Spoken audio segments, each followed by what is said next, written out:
And hello. What is up? Hi. How we doing? How is everybody feeling today?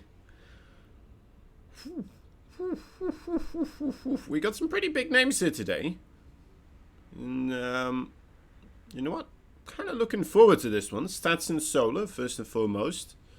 Stats giving us one hell of a show already, of course, recently.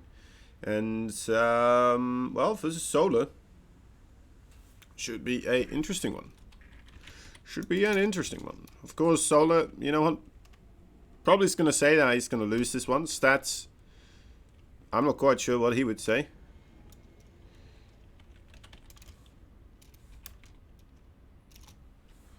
I'm not quite sure what he would say. Probably be like, yeah, I might win. Something like that. I don't know. We don't have them as an interview, unfortunately. Right here. Oh, look at that. I still have the Trophy Weekly thing there. There we go. We're good. We're good. All right. I just want the games to start right now. I guess we can talk a little bit about Stats and Solar. When was the last time these two were fighting one another? Is that something we can see? Let's try to find out. Ligulek Stats and Ligulek Solar. There we go. Alright, so Stats ranked number 5 in the world right now, actually. That's pretty nutty. There we go. There was a recent best of 5, of course, in the, was that also the Dream Hex? I think it may have been. Must have been, right? Yeah, it must have been. 3-1 for Stats right there in favor. Stats also taking on Dongrai Gu. Another interesting one. Armani as well, actually, 3-0. Dongrai Gu beating him twice in a row, actually, with 2-1. So his overall PVC looks pretty darn strong, impressive. Not gonna lie, only person that did manage to beat him, of course, being Reina. Reina being able to get 2 points off of him there, versus just the 1 point that he did manage to get. But anyway, you know, on its own already should indicate a little bit that we may have ourselves quite the favorite here in Stats. And even with taking out that many big names in Zerg, apparently his PvZ is still slightly his worst matchup. Although it's pretty darn good regardless of that. I guess you don't get, you know, ranked number 5 in the world without really being able to have a solid win rate in most of these places. Solar though, let's hop on into Solar. Solar, he has better win rates overall, but I think he may just be playing more online things, online cups, online tournaments, to just bolster that win rate right there. He's got a 70% win rate versus Protoss. That's thoroughly impressive. It's more than 10% higher than Stats in the matchup right there. So don't count Solar out just quite yet. It is his best matchup by quite a good margin. Meaning, well, I suppose that he should have a good chance here still. Even though it went 3-1 in the previous battle they had. Solar should be able to make this a pretty good one. We'll have to wait and see. Honestly, I love Solar. I would love to see him do well here. And, well, we're just going to have to wait and see. Getting into the lobby right now. Checking whether or not I have the right overlay stuff on. The maps have been decided as well. Submarine, the first. Second, Eternal Empire. I think it was Everdream. Let me double check that. Oh, no. Yeah, it is Everdream, actually, on the third. Golden Pillars as fourth map. No, wait, Golden Walls, sorry. And then Pillars as the fifth. The Pillars of Gold. Always a bit confusing. Right, Stats and Solar. I think they are both itching to go. They're professional though, so they wouldn't be too hasty to get things started. So pressuring Inu. Inu did say he had some settings he needed to fix, so looks like that has a slight delay because of this, but we'll get it sorted pretty soon. We'll get it sorted pretty soon.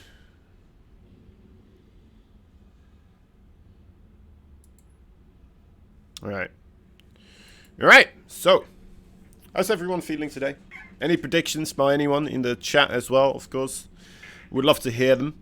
I think you gotta just make stats the favorite here overall, right?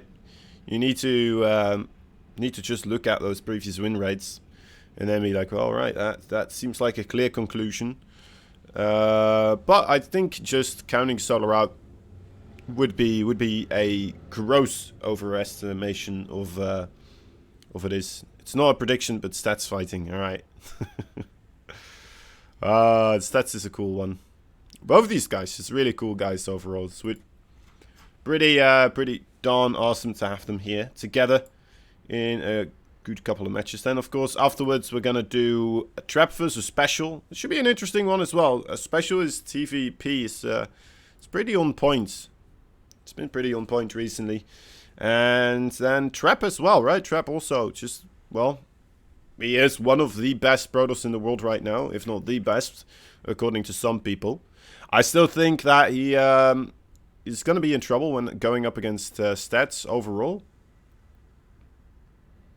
In just the title, in my opinion, at least. Just like to see stats take those points. Stats always fighting. That's right. That's right. It never stops.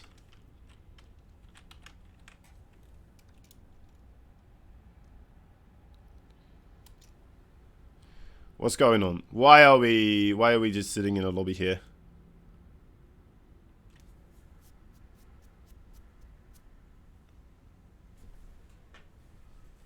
It's not even real chatter going on. Interesting. Interesting. Yeah, I'm not quite sure.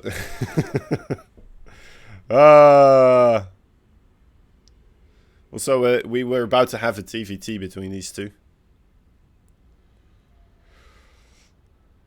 Yeah, Inu set 5 minutes for settings. There's supposed to be some real particular settings that he's having to look at.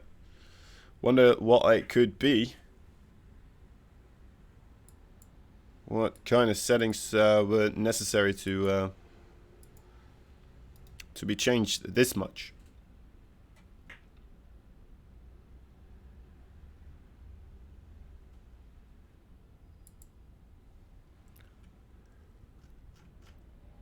I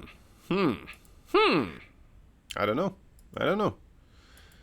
Starting on the submarine map. It's a small map, of course. I'm assuming that is, in fact, Stats' map pick. Let me take a look. In fact, no. Solar getting the first map pick here. So, Solar choosing to go on a smaller map overall. Interesting. Not quite what I was expecting, but hey, this is where he wants to play, apparently. So we're just gonna have to wait and see. Maybe he has something special planned on this, right? Maybe he wants to do something here. I don't know. Oh, there we go. There we are. There we are. Even Stats being a little bit like, ready? Dot dot. Ready? Hello? Oh, man. Alright, here we go.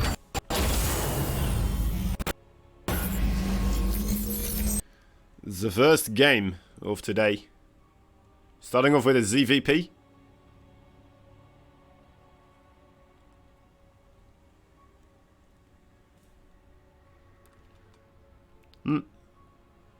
Definitely eyes on Solar here. Maybe perhaps a spawning pool first would be the option here for him. Maybe that's his plan. Because of the short distance, could be a good one, right? Keep applying pressure to Stats. It's hard to say, hard to say. Anyway, bottom right side, there he is, the Afrika. He is the red Protoss. Absolute beast among the Protoss scene. He is Stats. Top left side, we have ourselves a blue Zerg player fighting for Kaisi Gaming. He is Solar.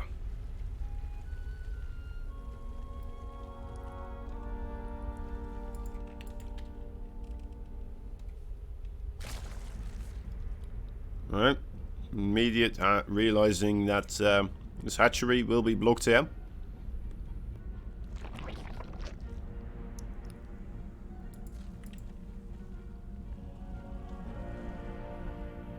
Just to divert a little bit of power.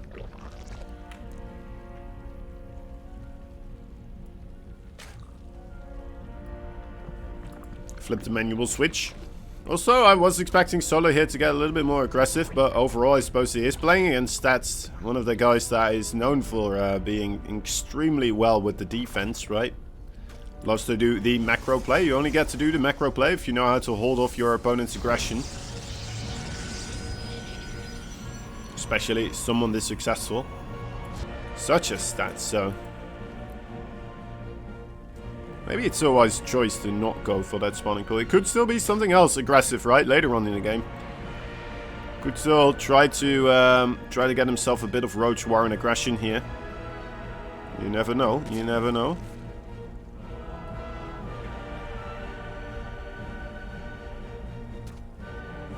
Nibbling away. This is this probe here.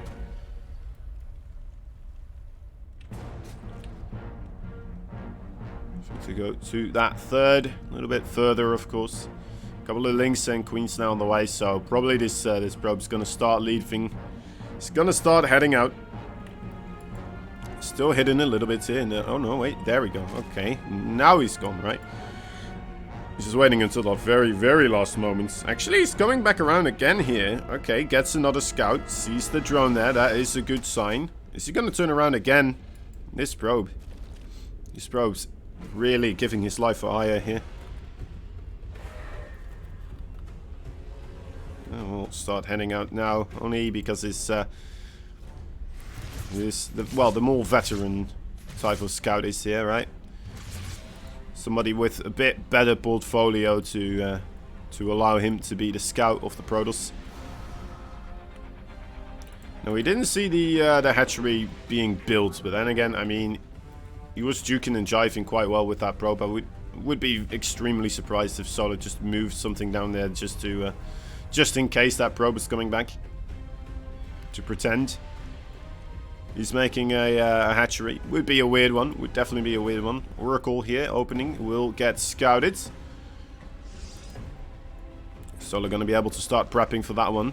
2 spore crawlers here in production, and well. Yeah, things looking normal so far. Solo's going to be able to just drone away here. Realize that nothing too weird is coming his way. At least so far. He's going to want to keep an eye out whether or not there's a third base being taken somewhere. Exactly what he is doing at the moment with those Zerglings.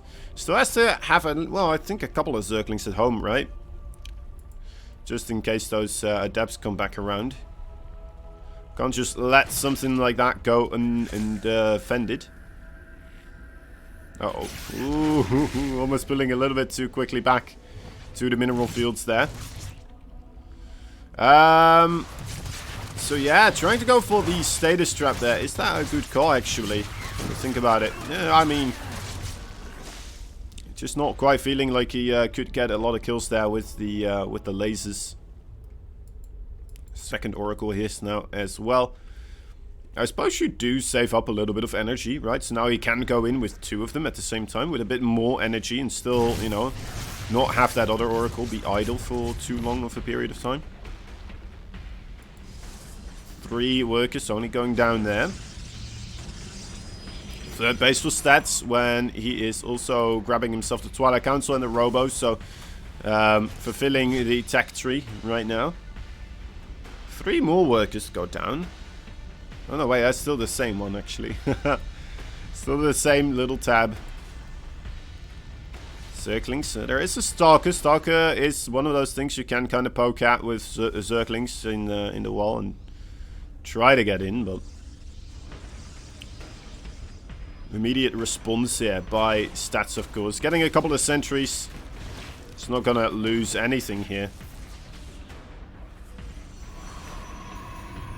Does okay. Does okay right now. 6 roaches on the production tab. Not quite sure yet. We're still seeing drones as well, so Looks like it's just going to be a little bit of a preemptive defensive roach count. Unless if he just keeps making more and more. He is kind of doing it, but he's going up to a rather large count right now.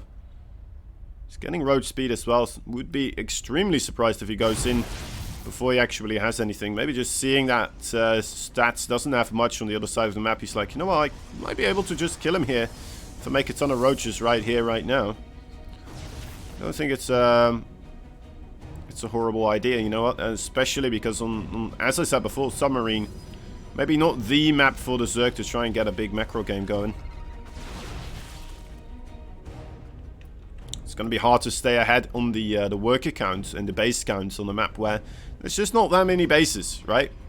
Very quickly you're going to hit a brick wall being like, well, alright, I guess there's just no more places for me to expand to. I'm going to have to start being very cost efficient with my units. Now, to be fair, we have seen Zergs doing this, of course. In particular, Rainer continuously being able to trade super efficiently with those lurkers and the hydras. A little bit of a fight here in the middle of the map. It's interesting that both these players kind of were looking to move out here, it seems. And ultimately, that is going to benefit Solar right now. Stats overstaying is welcome ever so slightly. We'd love to see him make use of those shield batteries here. More and more units now coming across the field. Solo waiting for the screens to get a little bit closer as well. Help himself out against those oracles. They should be giving quite a bit of trouble for stats right now. Force fields, they're okay, but I mean, they're not going to hold back the roaches and ravages for too long. Really do enjoy him using the force fields, not all at the same time right now. Trying to buy as much time as possible. Sets of 2, but ultimately this is just too much Zerg right here. Even with the shield battery overcharge, nothing much really to do, it seems, for stats. Ooh, look out for that bile right there. There is another immortal though. We do have that War Prism micro being utilized, but okay, let's save the day with the War Prism again. Up on the high ground. You know what? It is slowly being whittled down here for the units of Solar, right? It's not that terrifying of a Zerg force anymore, but more is coming in continuously. We still need to see very, very successful micro here from stats. Getting targeted a little bit with that War Prism. The Queen's helping out with that. Losing a ton of Stalkers there. Oh, going right for the Queens right now. Trying to get more of a safe space for that War Prism to do its thing. That would be very nice, of course. You know, is that CC starting to hold this, or it's hard to say. Okay, down goes the Queen. The War Prism will go uncontested now. That would have been a major deal for Solar, of course, getting that one. And right now we're seeing, yeah, stats actually starting to hold this quite well. My dear lord, that's quite the tenacious Protoss right here. Being able to scrape the barrels, get everything that he needed, just barely in the right place at the right time, and hold that push. That was a sick hold. That was a very sick hold, very tight. Didn't quite feel like it should have worked, but hey, it did. Stats there with some marvelous micro, keeping that War Prism alive as well. Solar desperate to try and take it down. Those Queens just continuously moving a little bit further forward, and then Stats just giving his all to try and get rid of them. Actually jumping right on top of it as well with all those Stalkers. Thought that would be a mistake, but ultimately, nope. That turned out to be pretty darn good. And hats off. Truly the Shield of Ire, that's right. He strikes again, man. It's it really felt like one of those situations where it's alright, well, I guess he's just gonna die here. Moving out on the field, first and foremost, losing a lot of units there. Then suddenly, you know, at his home base, didn't even feel like the shield battery was doing all that much, with the overcharge as well, going nuclear. And, yeah. In the end, just being able to whittle away those roaches to ravages. Very solid stuff. We're going to go into game number 2 with stats at the wheel. And this is Stats map choice. He's picked a rather large map, Eternal Empire. Gonna have to wait and see if what he has planned for this one. In the top right side, there he is, that red Brodels powerhouse. He is the one and only Africa Freaks Stats. Bottom left side, we have ourselves the blue Zerg fighting for Kaisi Gaming. He is Solar. Once again, looks like he is going to get his hatchery blocked here.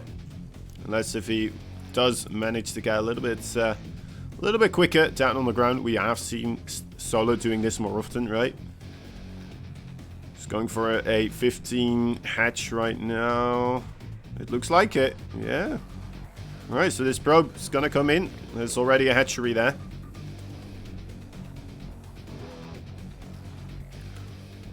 Bit unfortunate.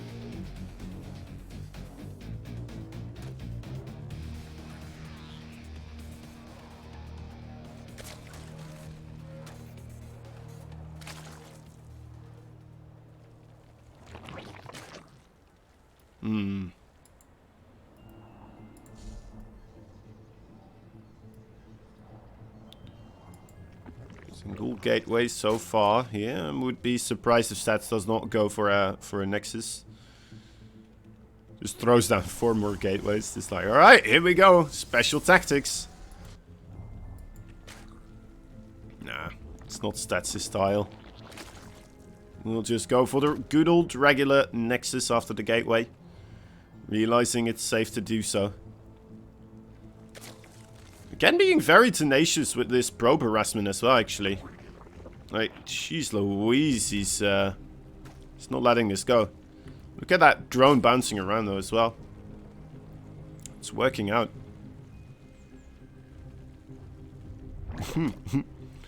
It's putting a lot of strain on Solar here, I would say, as well. Alright. Cybercool about to finish up. What's the plan? Stats, the man. It's going to be another Stargate opening. Does seem to be the way forwards for the macro Protoss. Go back in style. And there it is, indeed. Another one of those Stargate openings. Couple of Zerglings for you, all ready to get rid of that pylon, so... Not quite sure if I enjoyed that pylon investment, but it's a slight thing, right? It's a slight thing. Slight delay.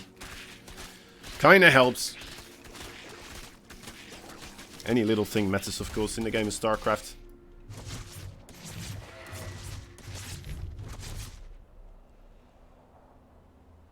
Getting a good scout here. Sees that there's no layer attack or anything weird like that on the way. Would be surprising anyway, right? With the third base already in production as well.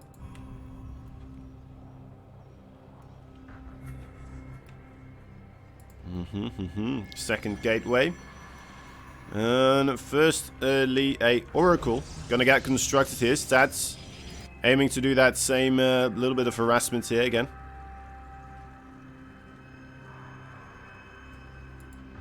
Only got 3 worker kills with the previous Oracles, right? Only, well, maybe 4 in total. And like a status trap that didn't do all too much. Which I suppose is partly the reason why that attack for Solar almost worked out so well, but... And again, it's a scary thing, right? Imagine Stats just being able to do even more damage early on. Being able to do actual damage in the early part of the game. With those Oracles and the Adepts. He's got 4 Adepts here now as well, actually, instead of just the 2.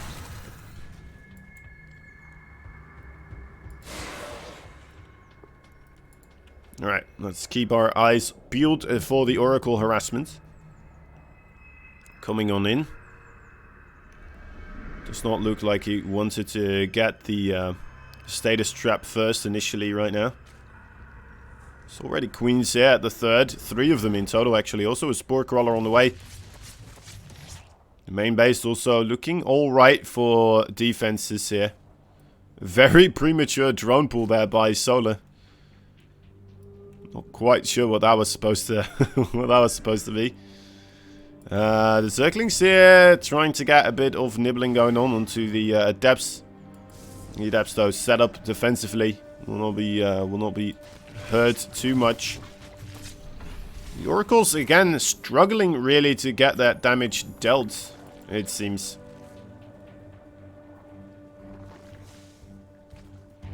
These two just played in Olima League final a couple days ago. Yeah. Stats did manage to beat that one. He was raging. Oh boy. That sounds like a bit of a story that needs elaboration.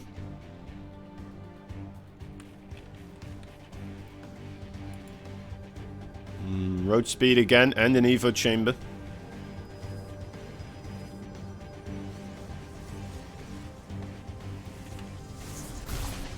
We're gonna see another attack here out of Solar. Only 2 workers killed off here again, right? Not getting much done.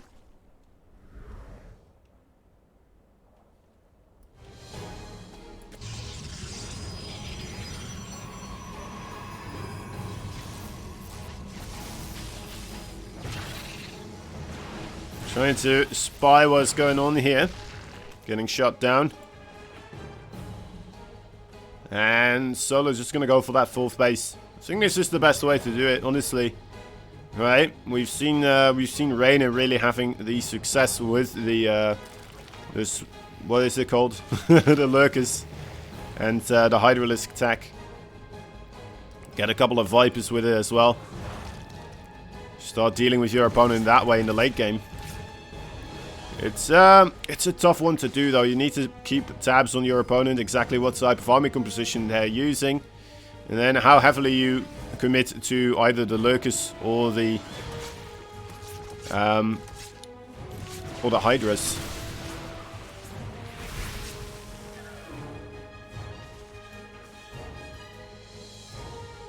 Slight poke here, just forcing out some units and then moving on out of there again.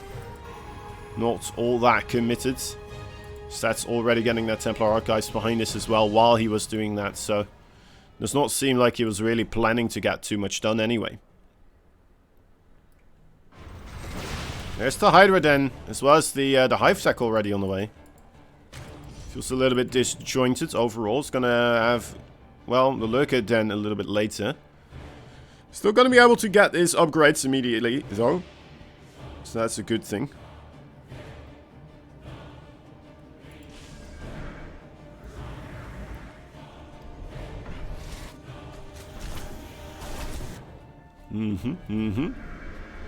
Fifth base of Solar under a little bit of pressure. Wants to try and defend this, but does still get a cancel forced out of him there.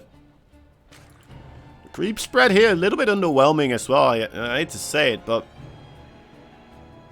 just doesn't seem like Solar's really been able to focus on it too much so far. He's got it out to like the minimum of the crucial places though, right? He's got all the bases connected. He's got a pretty reasonable to the top left here. It's starting to get somewhere here on the right as well. Just a little bit in the middle. We'd like to see a bit more.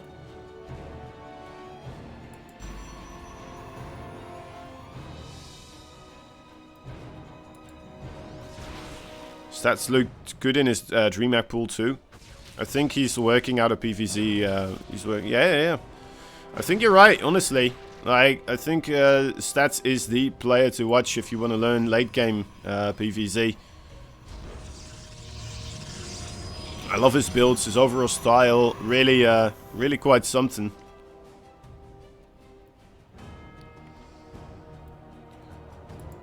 I mean, it's hard to come up with a different player for the late game PvZ right now. I think Estrella could make a good point as well, right? He's just a little bit less accomplished over than Stats. Stats probably, you know, maybe a little bit higher up on the overall Protoss rankings. But yeah, I think another one of those players to look at for PvZ would be Estrella. A very smart player to learn these types of things from, right? And there's the air weapons. Multiple Stargates going down as well as a Fleet Beacon. And tiny Fleet Beacons, which are, of course, oh my god, he just wailed his own Overseer. Oh, snap. That's rough. Ah, well.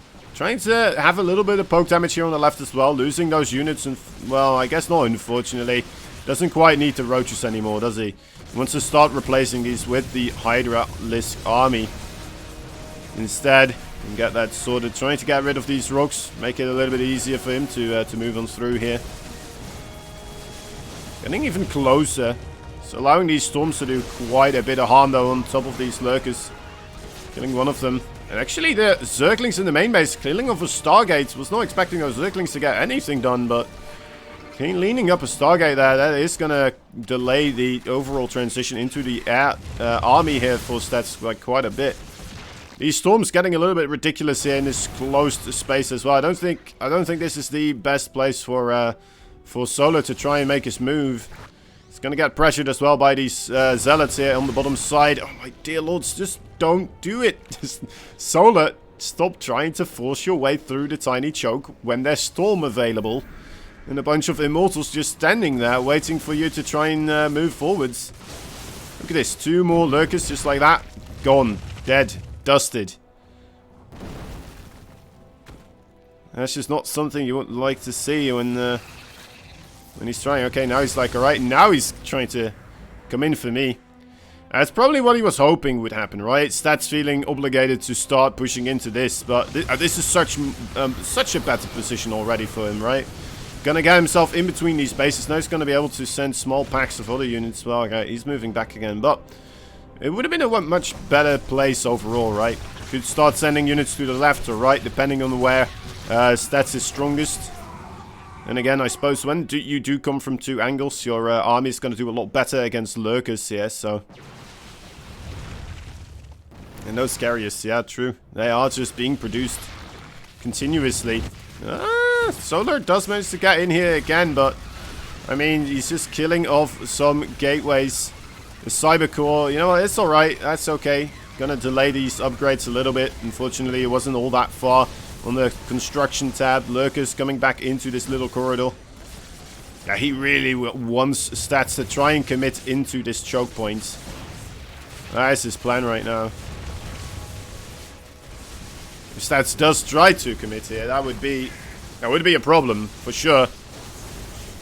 That would be quite the hassle, a painful engagement overall, but at the same time, stats just being incredibly patient, using those storms to maximum efficiency. And the Hydras right here, trying to beat interceptors, not always the greatest thing. 12 workers did go down, but I'm a little bit wary for Solar still. I mean, that army supply of stats is just growing and growing. And pretty soon, I think Solar is going to lose his entire forces here, as he's just going to get pushed away by all these carriers. Look at this. He doesn't even need to storm right now. Okay, there are those Corruptors, though. May provide a little bit of buffer damage. Stats moving backwards, trying to reclaim his interceptor count. There we go. Do interceptors have shields as well, actually? Can you shield battery and interceptor? Alright, you know what? Solar is wiggling his way into the liver of the Protoss right now. He's got a good amount of Corruptors, a good amount of Hydras as well. Leans up the mothership. Moves further forwards. It's not a lot for stats here. He is trying to move around onto Solar's side of the map as well, but I mean, Solar, he's losing a couple of bases that he can't afford to lose. Stats losing his entire production, right? He's losing every single production facility. And he doesn't have much else. Right, in go the Corruptors this time around. Really committing for those carriers. It looks like they will fall. Stats still trying to just make stuff work across the fields here. But it looks like, you know what, Solar may have done it. I think he may have done it here.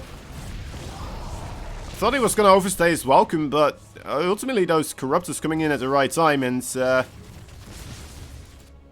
it's pretty darn solid. A couple of Stalkers there still left. You have to wonder though as well, right? What if Stats just kept everything together just use Storm against those Hydras and the Corruptors. Maybe even get a couple of Archons afterwards. Would have been a lot easier to keep his carriers alive and afloat. Get a couple more Interceptors waves. I mean, look at this. This does seem like a Protoss army that would have benefited of having a good amount of the carriers with it. A very odd, peculiar little match here. And those units in the bottom right side still sitting there as well. I think Solar completely forgot about those. Stats, I'm not quite sure. Was a very peculiar move, and now he's got a army that is just a slim shade of what he used to have. Seems to be a Protoss army that has lost the will to live, just moving on the other side of the map right now. Cleaning up creep tumors. I mean, Corruptors finding another base right now, as well as the Lurkers and a couple of Hydras here denying any type of mining here on this third base location as well. Stats moving backwards. This is over, guys. This is as over as it gets. Solar getting himself quite a nice victory there. Going for that late game tech and then finding himself a victory right now. Stats, yeah, I'm still a little bit surprised with how he decided to try and take that fight. Maybe he felt like he just couldn't get... he wouldn't be able to get the trade he needed to be as efficient on his side of the map, where he would be able to start pushing across. I'm not quite sure. I'm not quite sure.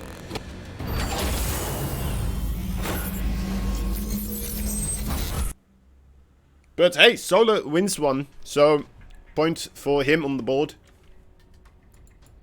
Okay. Okay. Didn't quite feel like it had to turn out like that, right? But ultimately, you know what? Solar making the better choices there in that game, and that gets him a point on the board as well. But yeah, that made it look very easy though, didn't it? Just not quite having the stuff.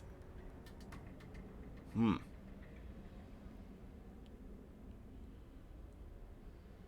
left like 20 stocks at the fourth as well. Yeah, I mean, just very disjointed overall, right?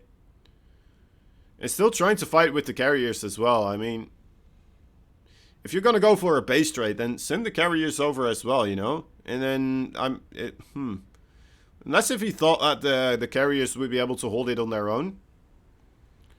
I think that may be the case, right? Maybe he just thought, you know what, the carriers should be able to hold this on their own, because they were doing quite a lot of work, but then suddenly more and more Corruptors kept showing up, and started taking some heads off of the carriers there, and that could be the case. That could be the case, right? I think that is the one that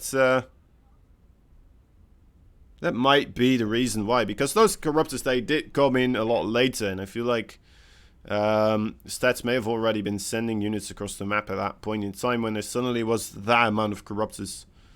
And even at the start, there weren't that many. It really was it took a while before those numbers really got there, but oh well, oh well. Game number 3 going to be played on Everdream, another pretty large map right now. Right, there we go. There we go.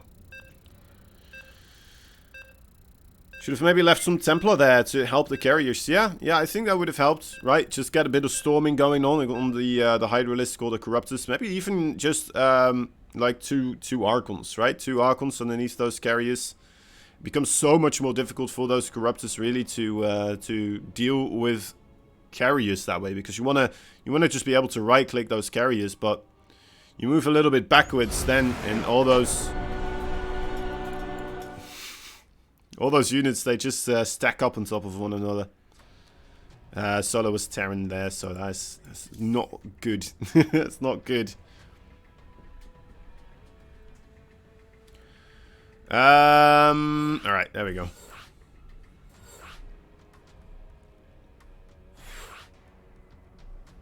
Give them time to build their interceptors back. Yeah, well, I mean, you have to, right? You need to find some time for those interceptors to recharge. But those corruptors, I mean, they're quick units. They can just fly it down, right? They can fly into you, and then you can't really get away anymore with those carriers, unless if you like recall them to the other side of the map. But then, I mean, recalling while there's corruptors on top of your carriers, it's gonna hurt as well. It's gonna sting quite a bit.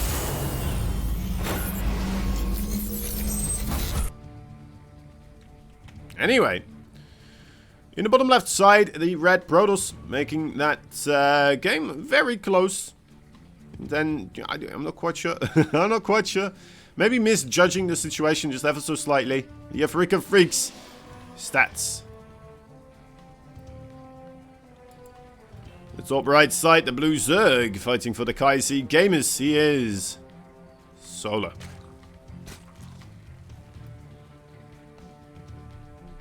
It's gonna have to feel good, right? Being able to get yourself a victory there.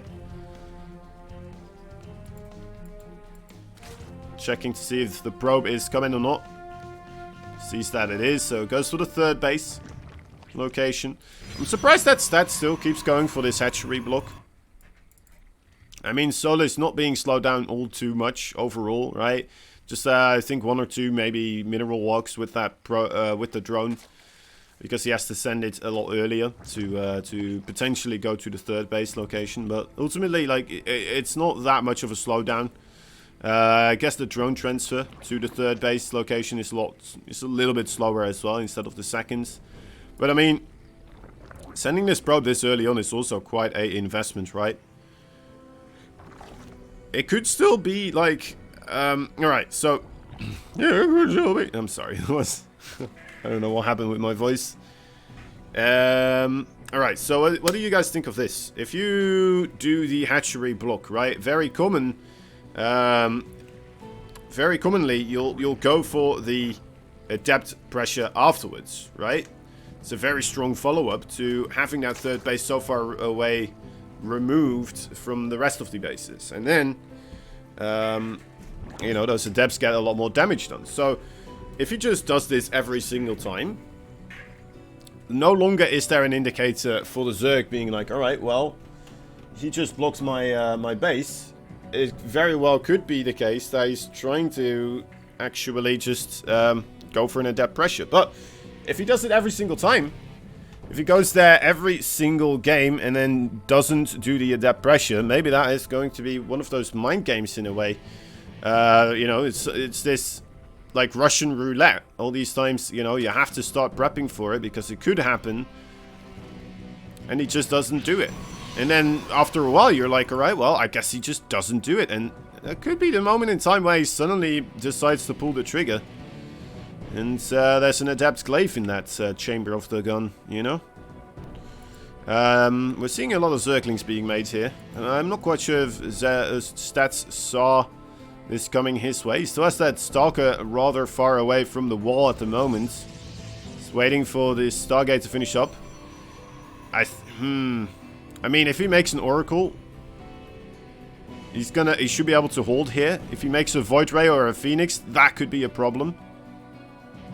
Let's see what it is. An Oracle, yeah. I mean, we've seen Oracle opening continuously throughout the game here. I think Solar was expecting this to be a Adept Glaive attack. Well, let's see. Yep, re-walling off right now. Gonna have to chew through 2 building layers. Zergling's not quite getting that Stalker yet either. There we go. No Zealot that did get created from that other gateway, but there's the Oracle now, and now you're just kind of boned. Solar in a lot of trouble. Oracle, you know, he's doing okay with trying to avoid Oracle fire.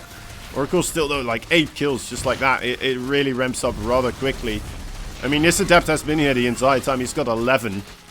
The Oracle almost getting up to his level in a couple of seconds, right? So a lot of value being achieved through those types of units. The second Oracle is about to come in here, but the Zerglings actually get in. There was no unit there to block the door. There's that second Oracle, and it has a lot of work to do, actually. You know what? This is not supposed to work against what Stats was going for, but ultimately, this is starting to get quite a couple of those probe kills.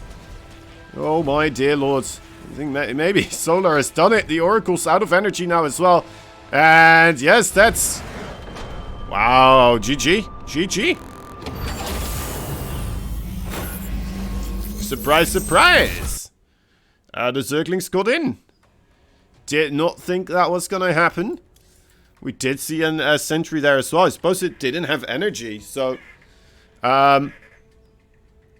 he couldn't re-wall there. Yeah, I mean... Still, though. Still, like, he could have had some units there. Maybe, potentially, something. The sentry had no energy as well. I guess a lot of it was as well that Oracle actually only getting 8 kills. Definitely a little bit of miss micro overall, but nice control from Solar as well. Pulling away just a little bit there. And then coming back around. But you saw the Oracle in this, like, it... How do you say this? It started shooting the Zerglings, and then it went to... It just fully stopped, right? So it slows down a lot then, and then it needs to build up that speed again. The Zerglings, they just go, right? They're just like, alright, and off we are. The Oracle needs a little moment to build up that speed. So we saw him activating the laser, getting 1 or 2, and then going to full stop. The Zerglings pulled away. So it kind of was like this. Zerglings, Oracle, so... And then... Oh. And then he stopped fully here again after chasing them. And that's when he moved backwards. So he again only got like 2 kills. I don't know. I don't know if I'm building a good picture here in your mind's eye, but... That's kind of how I saw that in a way, right? The Oracle just not being fully utilized, not gaining the maximum potential there. And... Well... Making it rough, not getting as many kills as you would like to see from that Oracle. It's very common to see like up to 12 kills in total.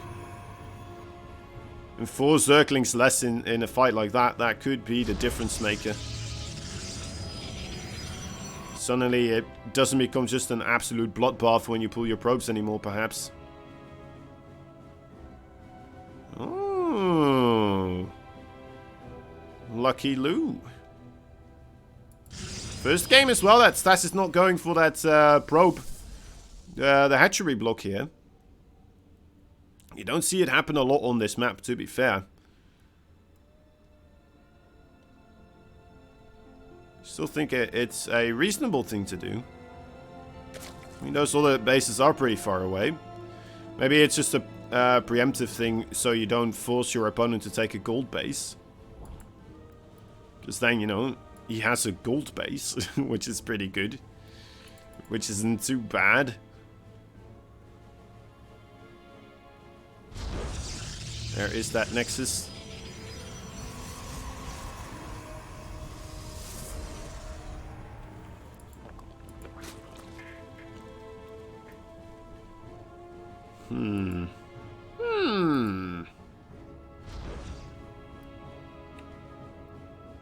He actually still did go Nexus before Cybercore, didn't he?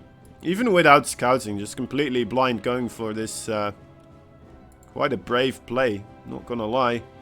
It's working out for him though, of course. There's no spawning pool first, so looks to be okay. Seeing the golden base here.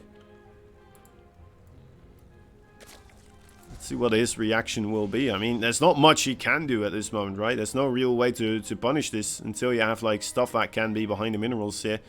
Maybe if he mines out, like, 2 minerals, perhaps you can send, like, a Stalker or the Adepts over here, right?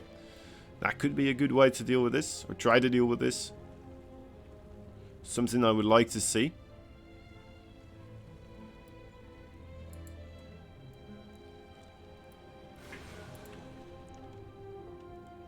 Instead, just gonna play it more regular. Going for the Twilight Council as well, actually. No Stargate opening this round. Stats mixing it up. This could be due to the golden base being taken. I wonder how that is gonna go though, because overall you have less stuff to really defend with if you go for the Twilight Council and the Robo. Because, you know, it's quite an investment. It's not just getting the Robo and the Twilight Council. You also still have to get yourself the upgrade from the Twilight Council. And oh dear lord, stats here.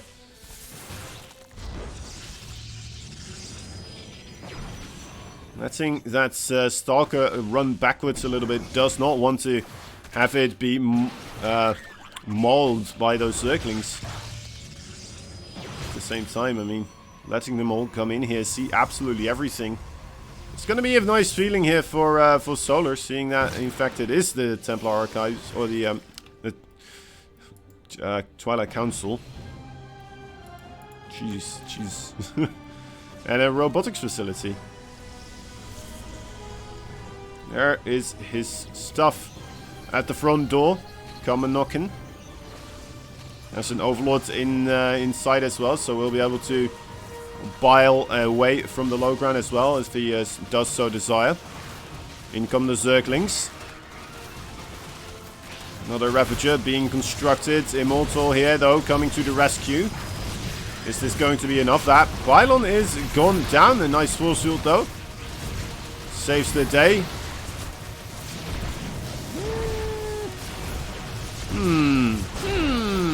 Yeah, shield battery should be pretty good here, right? Shield battery. Does he have the overcharge ability still available? I think he does. He does. He just doesn't have the energy for it here. Or maybe he doesn't think he needs it. There it is. Right, now coming into effect, but he pretty much only has probes left. Zerglings now coming in. Nothing is dying though, and alright, well. Solar taps out. It's like, alright, never mind. Alright, you win. GG. Just like that. Okay. Oh, thank you for the follow as well, Alibaba7. Much appreciated. Hope you are enjoying the StarCraft 2 content here. We'll be bringing a lot more continuously.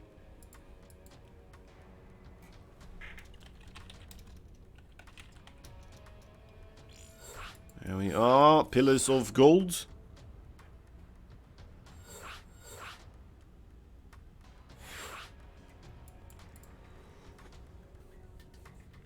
Just like that, the score back to a 2-2. Tied up once more. The ace match, actually, of course. Pillars of Gold. It's a relatively big map. It's not the biggest map. I would say this is like the medium size overall out of the map pool that we have right now. But leaning towards the big size, right? Still, let's see. 1, 2, 3, 4, 5, 6 bases on each. No, wait, 7 bases, of course. Having that little pocket expansion there in the corner, and then another pocket in the pocket. The pockets within a pocket. Yeah, would love to see another one of those macro games here. Because PvZ macro games overall, they are very interesting to me right now. It's just a kind of a new thing, right? That's being developed in a way that people are tinkering with, trying things out for, that trying to figure out what excuse me, what does and doesn't work. Bless you, thank you. But yeah. Going for the carriers and such, right? How do you engage with the carriers? What exact numbers do you want? Do you want to Void Race with it? Don't you want Void Race with it? Do you want Archons underneath? Do you want High Templar underneath? Just more Stalkers. Do you want to keep with Immortals? So you just want to go straight, fully into air? All that stuff. How doable is it for High Templars to completely, continuously snipe with feedback those Vipers?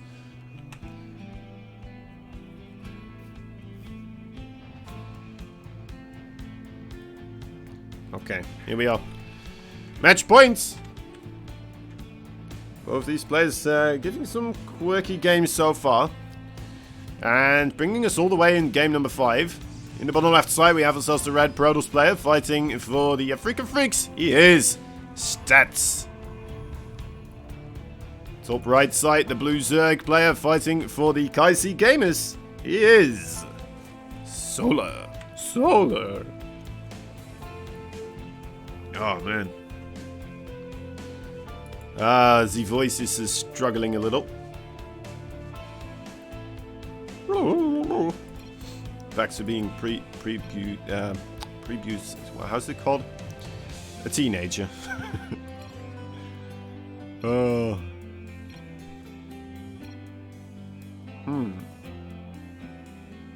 Not quite sure what is being said.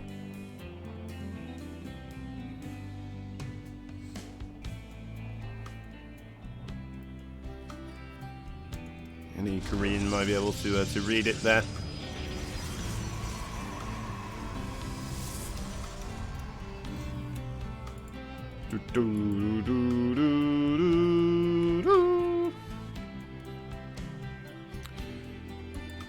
So yeah, I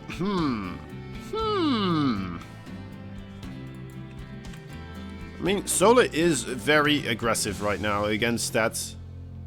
The one game that did go into his favor, I mean, well, the two games really, right, was in fact that big macro game, and the other one was the one that really wasn't supposed to work. Stats having a bit of a build to the win, but just not quite being able to keep the wall standing.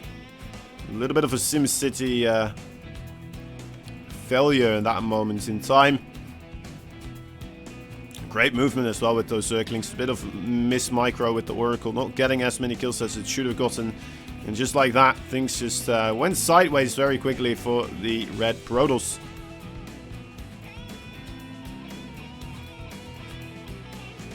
And that's going back into that Stargate.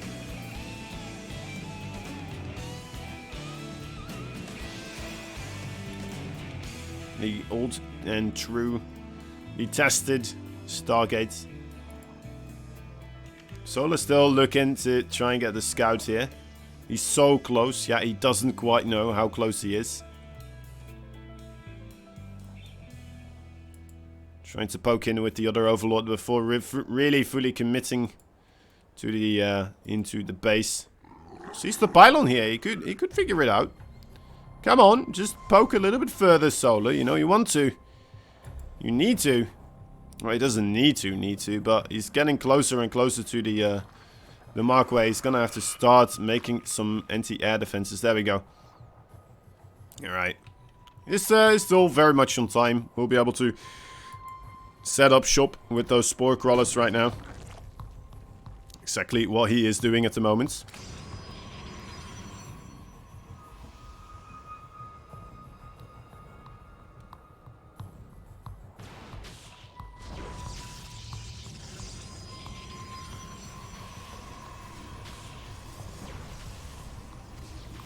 Right.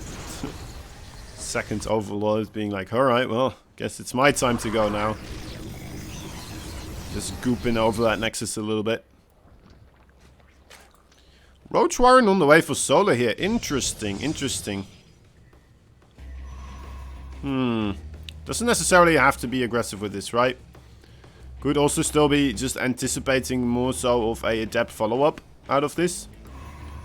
Just wants to be prepared just in case it is one of those weird adapt follow-ups after the Stargate. We do see it now and again. Getting the kill on that Zergling before he gets the scout on that third base location. That's a rough one. We'll have to find a different way to get the information that he needs. Oracle's here going for the Queen. And again, not quite finding a lot of damage here. Layer attack has been cancelled as well, actually, after getting scouted by those Oracles. Interesting. Stats doesn't quite know that it's been cancelled, though. Ooh, and now he's going to go for a big attack, is he? So a lot of Zerglings trying to get the cancel on that third base. But then again, I mean, what are you going to do? There's a sentry here, and there's a ton of adepts right there in between the Nexus and the pylon. I don't think this is going to work out all too swell here for Solar, but you know what, he's going to commit. Alright, gets one. No upgrades on these links, so, you know, not trading super efficiently, but does force those adepts backwards. Oh my, there's Zerglings actually getting on top of the sentries here as well. I mean, he's getting a lot of these gateway forces, right? Now moves backwards, and the real punch of this attack is still yet to come, I believe. So keeping the gateway units at a minimum does seem to be like the proper way to do it, but did he invest too many Zerglings right there? to still be able to push his way through to the natural base as well. Stats here, sacrificing that third base, realizing, you know what, I'm not going to get through right there. Oh, the circling's already right on top of those sentries, though. That's very rough. The force field's not quite being able to safeguard the Protoss forces, as everything is going a little bit sideways right now for Mr. Stats. The Queens, the Ravagers, and Zerglings all poking away at the forces of Stats. There's one Immortal helping out, dishing out quite a punch. The Oracle's coming in now as well. Needs to be careful for those Queens, of course. The Queens could use Transfuse. There we go. Nice transfusion overall. Even transfusing the eggs as well. That's a big deal. Dark Shrine is about to be ready, but maybe Stats is just going to be taking too much damage right off the bat. That Nexus is still safe though. Stats, if he does hold, maybe he's going to be okay with the 3 base economy. He's going to need those Dark Templars very quickly though. Has the Dark Shrine finishing up at any moment in time right now. He's lost a lot of infrastructure, but alright, he's not going to even give it a go. GG is called. And Solar takes the series 3-2. 3-2. And Solar once again proving that he is capable of taking out the strongest of the strong. A very nice timing indeed. We'll be able to solidify him there and move on through to the next round of players, where of course either Trap or Special will be joining him after this best of 5 between, well, Special and Trap. Let's wait and see. Let's wait and see. You know what? As this is going on, they're going to do the videos and such. I'm going to quickly go into a ad break menu and we'll be right back. See you in a little bit. Don't go anywhere. Once we're back, we'll have Special and Trap ready to go. Hopefully. Be right back. From Future, there is no third base on the way, and these teams are going to try to be able to snipe this Raven. If they can snipe this Raven before they move across the map, that's massive, but the Raven matters a whole lot less than it did, you know, previous games. There is no Robo on the map whatsoever here. It is just Charge Light. I mean, sure, it is 6 gates. Oh my god. Oh, Charge Light, that is a massive play coming in from around here. And there we have it. Now we do have the Dorito Cannon on the front, but man, we have a massive surround here all over the place. And MaxPax looking to clean up Future as Future micros in the main base with no healing left. And what a great force field here. Now, Future up on Army Supply when this started is now heinously down as these Charge Lights just get on top of everything that Future holds dear. And this push, well, it looks pretty stalled out.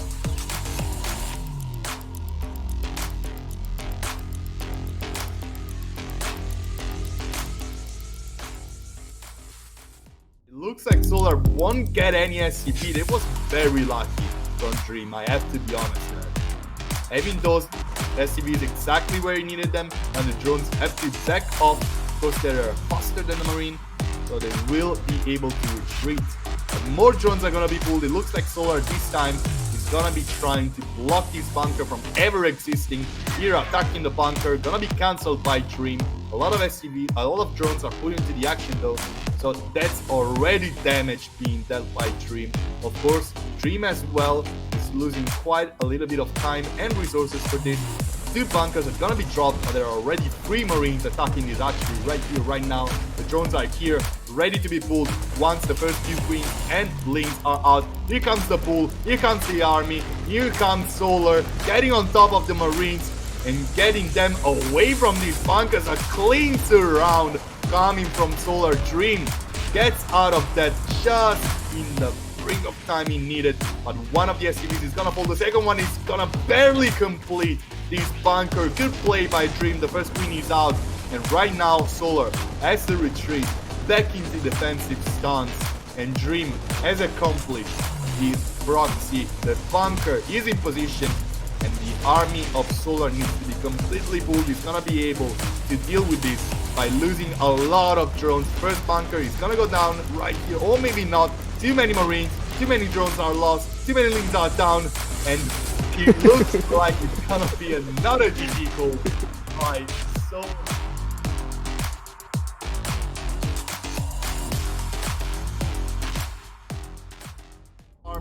but still, this is a scary army, scary amount of tanks, while Patience is fully going ham on top of his opponent, trying to get damage here through the map, blinking forward on top of those tanks, and these Shadow Strike Dark Templars are getting so much damage so quickly. The most important pieces of production for innovation are under attack right now. Meanwhile, the rest of the army of Perfect Purification Nova will get a lot of damage done. Meanwhile, another round of units is gonna be worked in by Patience to seal the deal.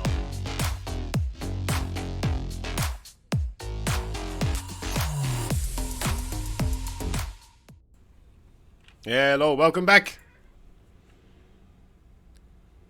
Welcome back, welcome back.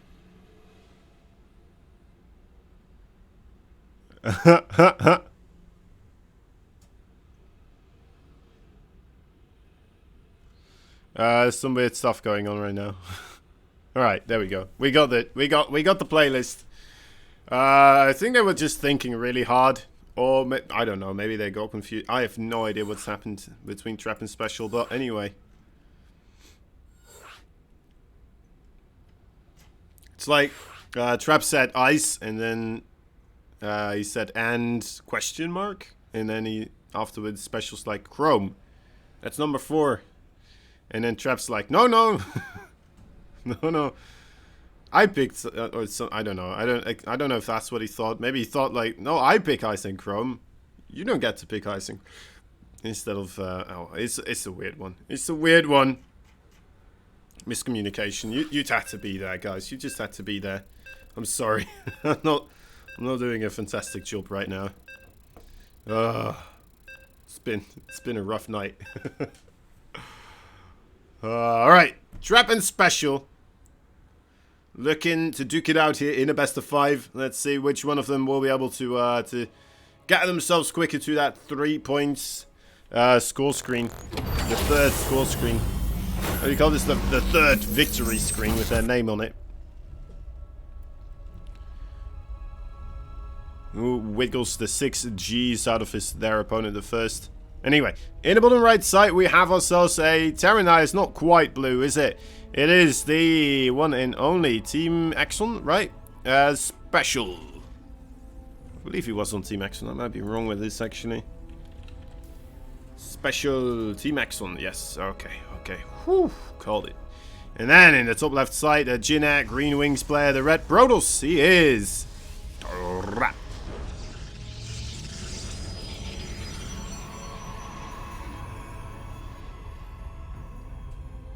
Right. Thank you all for joining us here today. Very much appreciate every one of you being here.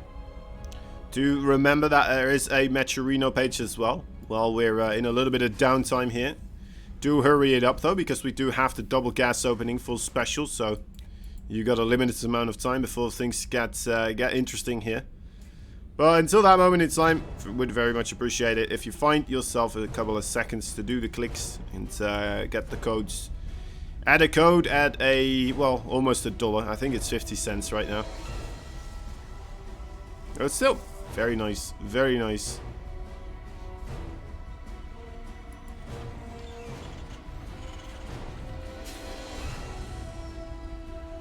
Ba-da-da.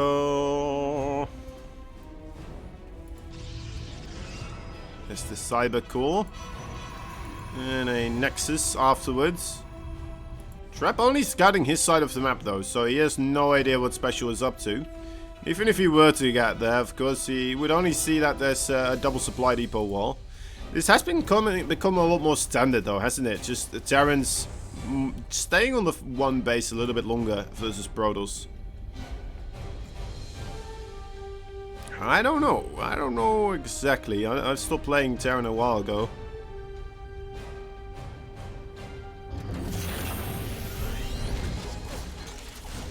Ooh. Fancy stuff. Doesn't just kill that bro, but humiliates him in the process as well with that nade. Always cool to see. Adept here will be coming in. Once they get that scout off. Reaper, of course, well, gonna steer clear of that one. Oh, what? Well, that's a Duke if I've ever seen one. Very interesting. Ooh, gets into the main base as well. Didn't quite have to have those supply depots down for the Reaper, but oh well. Oh well. Goes in the easy way. The lazy way. Doesn't want, you know, with the lazy legs, doesn't want to quite jump at the moment. Trap here going both directions with these adepts. One of them will delay that command center by quite a bit, so that's a very nice thing for him. Widowmine though coming in, looking for the connection there as the Reaper and the Hellion also try to get some probes on the other side, and well, he got 2 in total, so that means he killed 1 more with that Hellion and the Reaper. He got a good scout. Well, actually, no, he didn't get the good scout off. I thought he would go over here as well with the Reaper. But, no. No, not quite yet. He's looking to go back into that natural base. He's probably anticipating that there's units standing there. It's not a wrong estimate. Alright, gets in there. Does manage to get a full, clean sweep of that base. Sees everything that's going on. Knows about the blink that's coming up as he starts up a 3rd base here.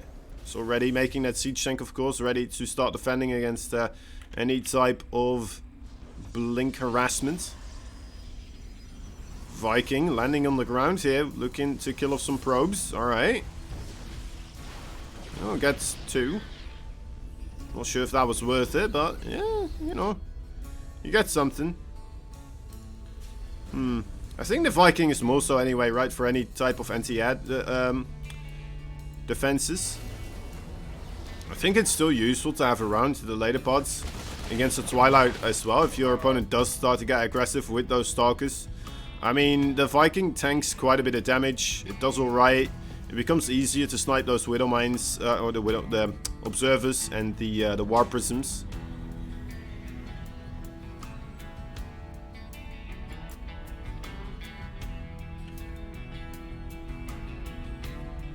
Decides to just let it go. Let the Viking do the thing. And still gets the Observer anyway, right? So. Hooray! Hooray for the turn. It's a good one for special there, of course. Trap, on the other hand, let's see what his follow-up overall will be. Making a couple more gateways. He's getting himself charged. Already has that blink. He's just mainly being defensive right now with those Stalkers, right? Only has 4 of them. Try to keep tabs on his opponents, and he's gonna let the Observer take that job again. So far more qualified after all.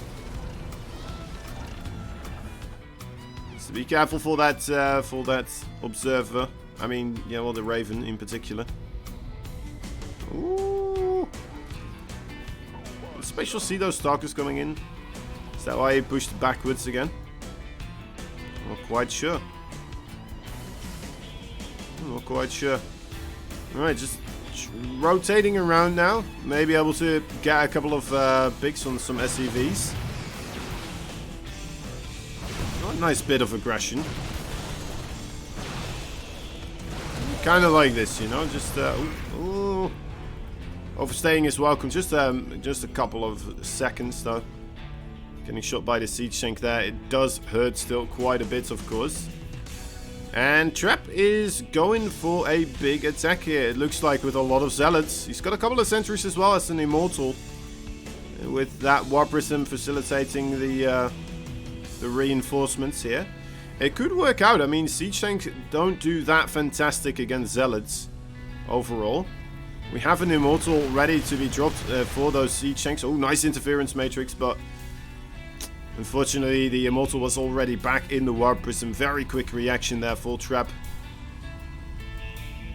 Now it's going to be able to start doing this again here. There's the Zealots and the Stalkers, everything here on the top side. Maybe a little bit surprised that there were still 2 siege tanks there shooting him. There's a 3rd just behind him as well, so it's a very solid setup here for these siege tanks actually. Defending most of the area and really protecting the other siege tanks as well at the same time. Cool to see. Cool to see this type of setup here. Yeah, Trap moves backwards, decides, you know what, I'm not going to be able to get much done there. Just going to start up the upgrades. Getting +1 right now, getting Storm as well upgraded here. A couple of Zealots being dropped into the natural. Already the reinforcements for special though, yeah, that is a dead War Prism. Tough luck for that fella. Whoever was trying to pilot that, and the 3 Zealots within it as well. Not a great day for them. 4th base for special as well on the way. He does look like he wants to be a little bit aggressive. Great pickup there on that siege tank. Not going to lose anything unnecessarily, as he is getting a lot of pressure inside of that other base. And it has to respond to this, but leaving his siege tanks quite wide open as he's coming in here. Even being able to... Oh my god, I was so certain that Raven was going to go down. Does not go down. Special did lose 8 workers though in the process of this fight. As well as 1 or 2 siege tanks. I think it was just 1, but I could be wrong. Zealots being just barely not spotted here, it looks like, by those 3 medevacs that are inching their way closer and closer to the Protoss top side.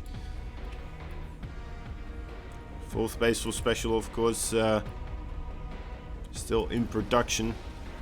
It's got a long journey ahead of itself as well. Still has to fly over to this location, of course.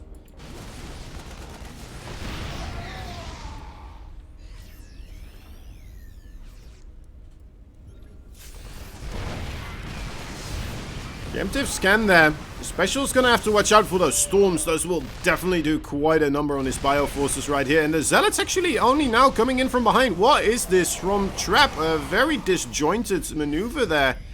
Oh, it's because of the drop. Completely forgetting about those Zealots that were already being moved into his opponent here. Ready to try and sync up some sort of an attack right there. On top of those siege tanks as he's pushing on the other side. And now, with that being distracted, that is a tough one, of course. Good pick up there.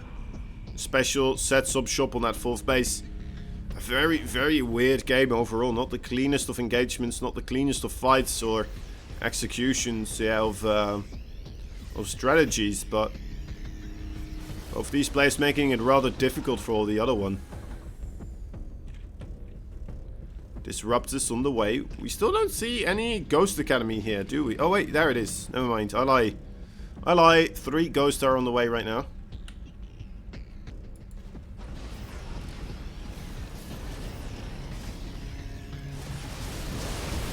Ooh, some nice storms again here.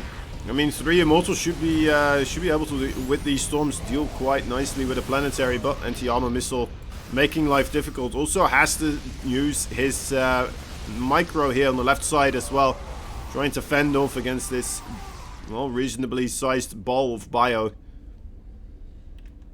And it does get thwarted a little bit here. Now with those disruptors, should be able to keep himself a little bit safer. Sending the Stalkers across the field here, ready to be part of the other group.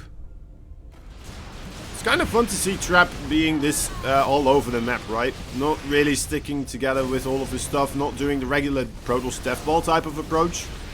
Just trying to find good engagements and trying to avoid the other ones. Alright, Zealots here do come in at a nice angle, but also those High Templar actually rather on top of those siege tanks.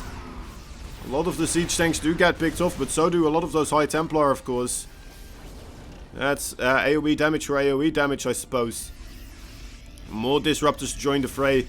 How many do we have right now? I think it's like 5. Oh, it's actually already on 6 here. Sends 1 ball out. Will not be able to get that connection. Bioforces for special. They're just going to try to gun down as many probes as possible. Yes, they are.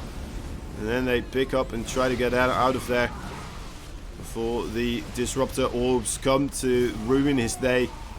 Nice drop here on that forge. Might be able to get it as well. We'll be able to get it. The nice level 3 upgrades.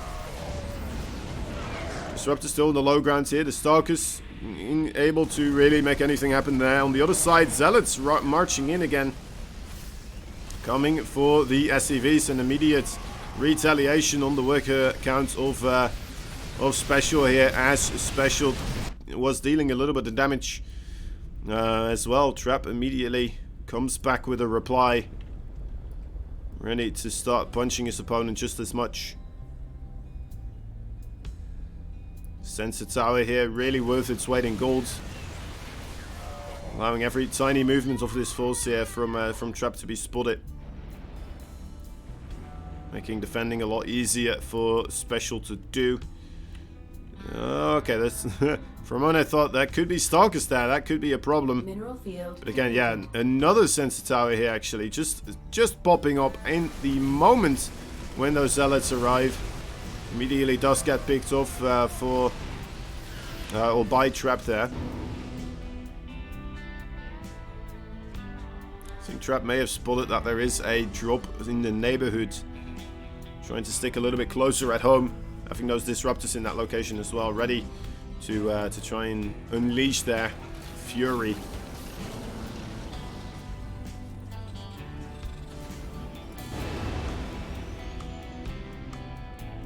Neither of these players quite being able to give a decisive blow just quite yet.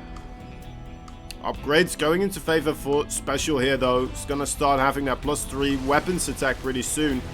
And there's only a +1 armor here for Special, and that could be pretty darn massive actually. The DPS for those Marines is going to go absolutely skyrocketing. It's a lot of Disruptor shots, but not the greatest of connections. The Nexus goes down here. As we are seeing only a single Stalker remaining of the harassment force right there. Trap was already creating a new Nexus here though, so it's not going to be too bothered. But losing more stuff here on the left side as well. That is starting to become quite a precarious situation here for Trap. Trap trying to rebuild this location here, and as well as move forward. It's not a lot of bio here for Special as he's sending most of it across the field. But Trap will not try to capitalize on that. This is going to sit and wait a little bit longer here. All those Disruptors did shoot at the same time. Bit of a waste unfortunately there, but does still manage to clean up. Losing another 11 workers though. That is of course quite rough. Losing the War Prism as well. Special seems like he's just getting further and further ahead in the matchup right now. Trap gonna try to make a base over here. Really interesting. So that's another War Prism at the bottom as well. We have a missile turrets here. Actually, we don't really, do we? There's one in the main base, but ultimately, I mean, I would love to see some Dark Templars being added in here.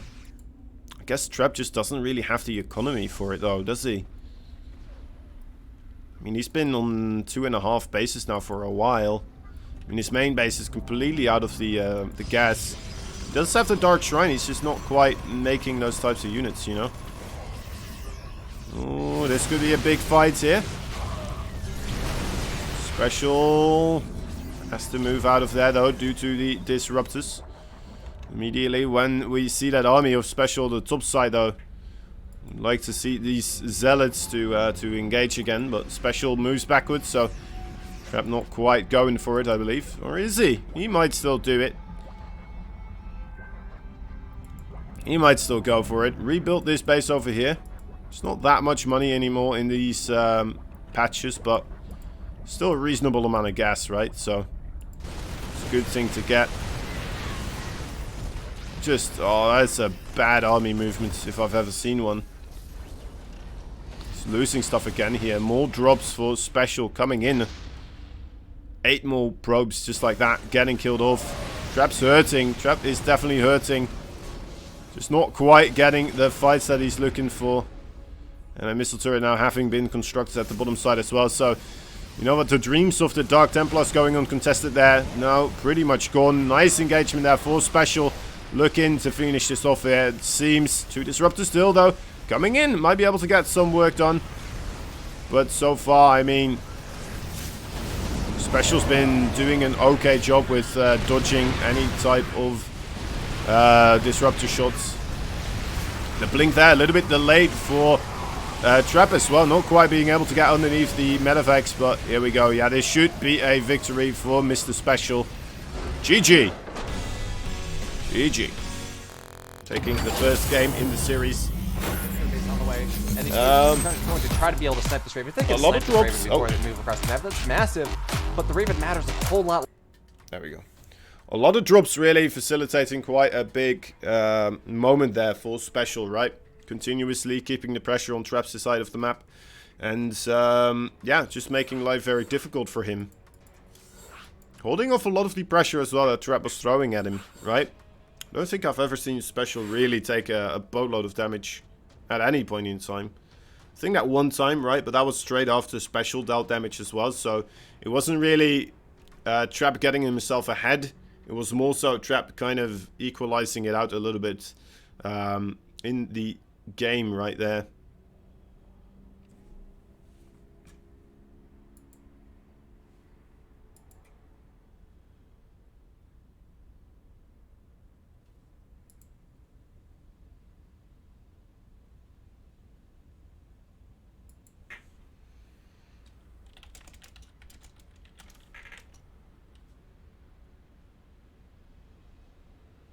My observing is terrible. Thank you. Sorry, man. I did not have a great night. I'm quite tired. I like to say that I'm doing better normally. My apologies, man. I know it can be better. I know. I'll try. I'll try. My bad, man. Thank you. Thank you for the feedback and chilling with us.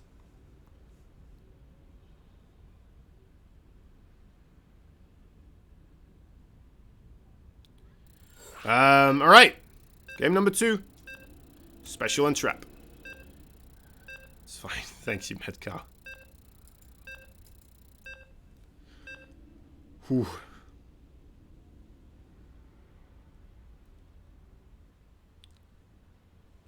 Twitch channel down, by the way. Wait, what? Twitch channel? Is the Twitch channel down?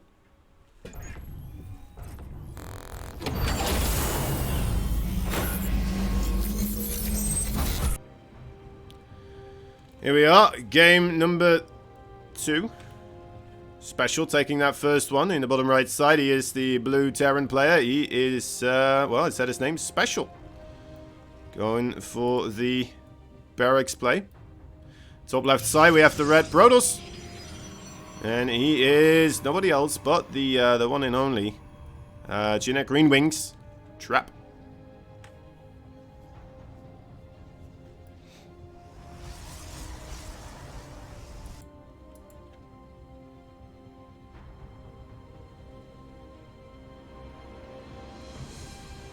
It's an interesting place to proxy. Well, okay. He's trying to block with that barracks right there. That's, you know, not the usual structure to build something. More often you see the engineering bay. If you already have a barracks, you can build a bunker, but oh well.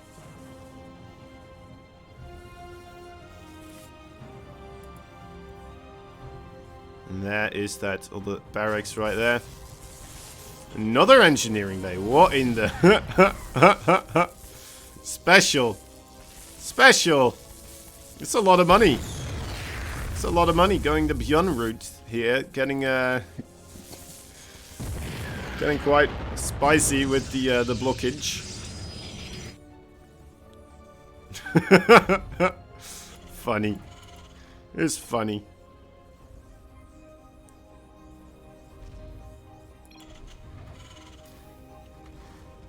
Didn't work through Liquipedia, at least. Ah, okay, okay.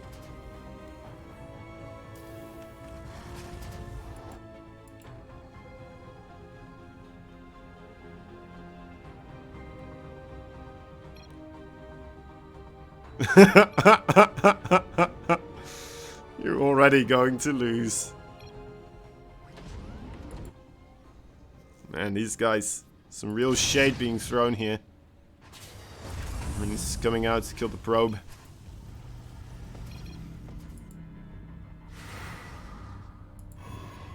And a Stargate. Stargate tack choice for trap. After losing the probe, I lose. Sorry. Never mind, I'm losing.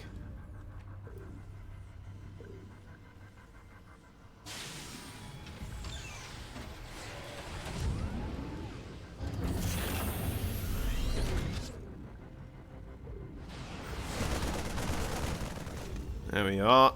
A little bit of poking. A little bit of depth into your nets.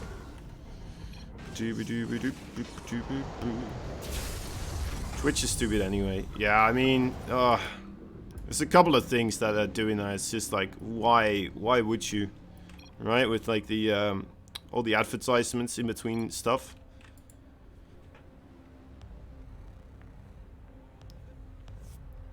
It is, you know, getting a little bit greedy. I mean, Twitch, they're making so much money, and yet they're still like, you know what?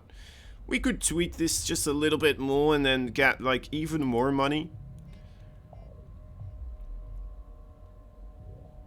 The greed is getting to them.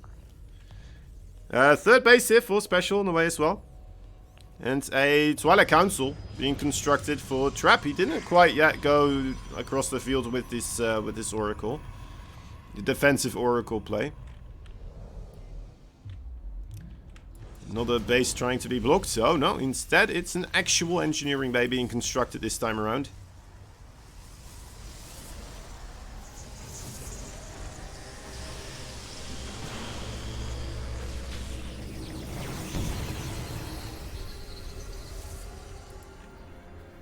Is it?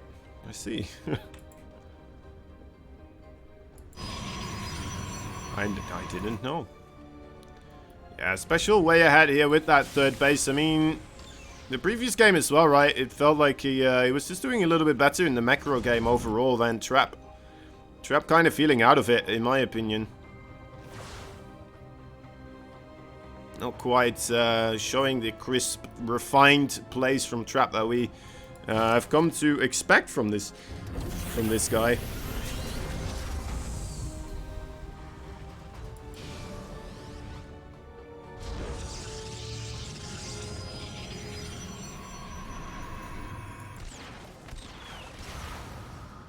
Alright.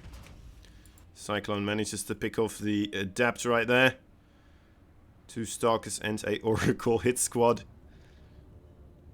Blink is about to be ready. We do have a good amount of Blink Stalkers here being constructed. We don't have a War Prism, do we? No. So, I mean, 8 Blink Stalkers coming across the fields here. I don't think they're going to be able to do too much, right? Unless if they get on top of that siege tank right there. But still, it's going to be rough. Oh, there we go.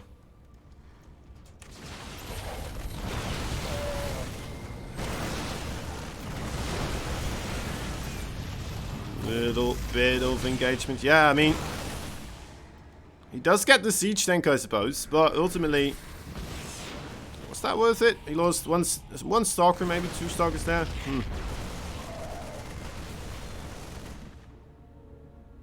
Losing more though. Definitely does feel to me like he's overstaying his welcome a little bit here. It's gonna make room for his Oracle to do stuff though, if he does keep picking off these Marines, right?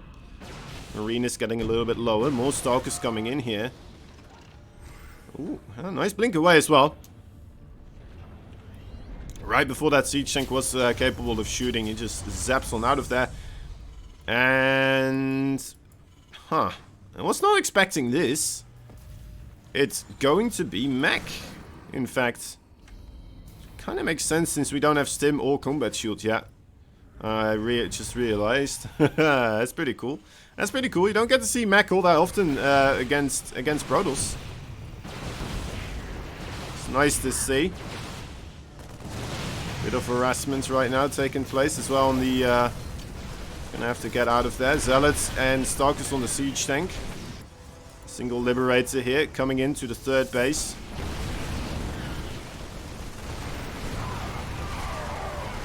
Ropes not being pulled. Just get... Okay, there they are. Now being pulled. 14 workers for special go down. Still a lot of stalkers here. The siege tank count not quite up to any point where it's going to be able to, well, mount a successful defense here, I would say. And yeah, GG has to be called. A very quick swing there from Trap coming across the field with everything he has. And, well, ultimately, Special kind of being caught with his pants down. With not much right there to show for it, ultimately. Trying to do something mid-transition, and, well, that's it.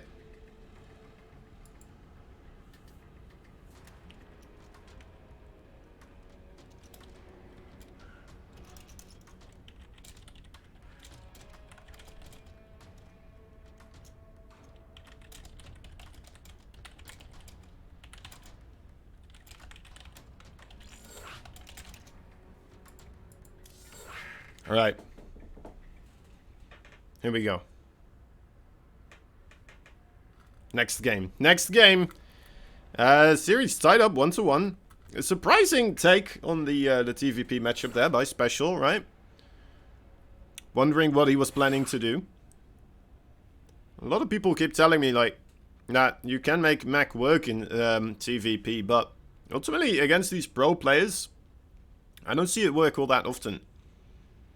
I think it's like one of these things that maybe if Special did manage to get the ball rolling, though, of course. Maybe if he... I mean, he only had, what, 3 siege tanks? Also because Trap was just pulling him apart, forcing him to be in, like, multiple locations at once. And being able to jump on those siege tanks whenever they were alone. Well done by him. But then also, of course, even before that, right? He was sniping down those siege tanks already. Really keeping that siege tank count low. Kind of realizing what Special was going for and shutting it down very nicely there.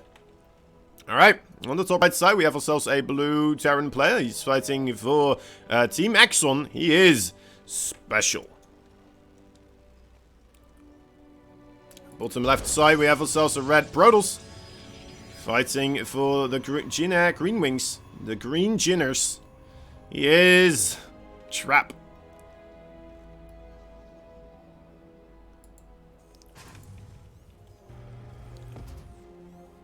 Green Wings of Jin Air.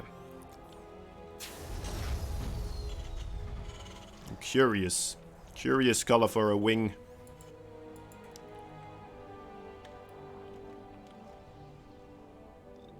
Trap once again, making sure he's not being proxied.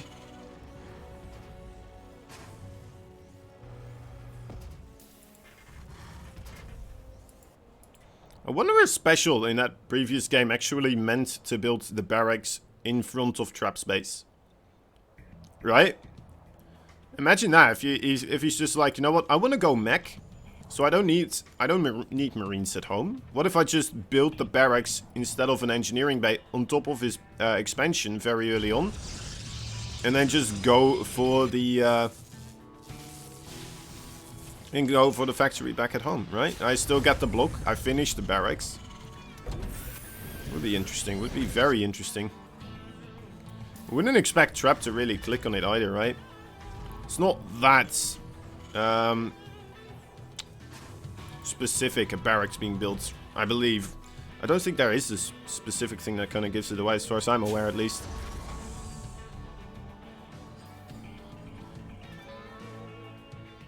You have to click on it. Why would you click on it? Obviously, that's going to be an engineering bay. But then again, I mean, Special never really got to even finish the engineering base, so... maybe already changing his mind as soon as he saw that probe on the low ground right there, realizing that's never going to finish. That's never going to finish. And then he went for the engineering. It was interesting. It was definitely interesting. I'm still curious if he did want to go for that in overall, but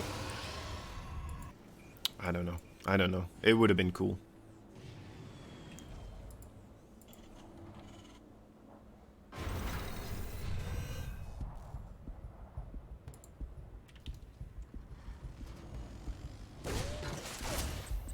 Aha! Oh my god. That probe got zapped by the Hellion in midair. Jeez Louise. Was some clay pigeon shooting for that Hellion right there. Didn't even think that was possible. Thought there was a short period of time where your unit is not targetable.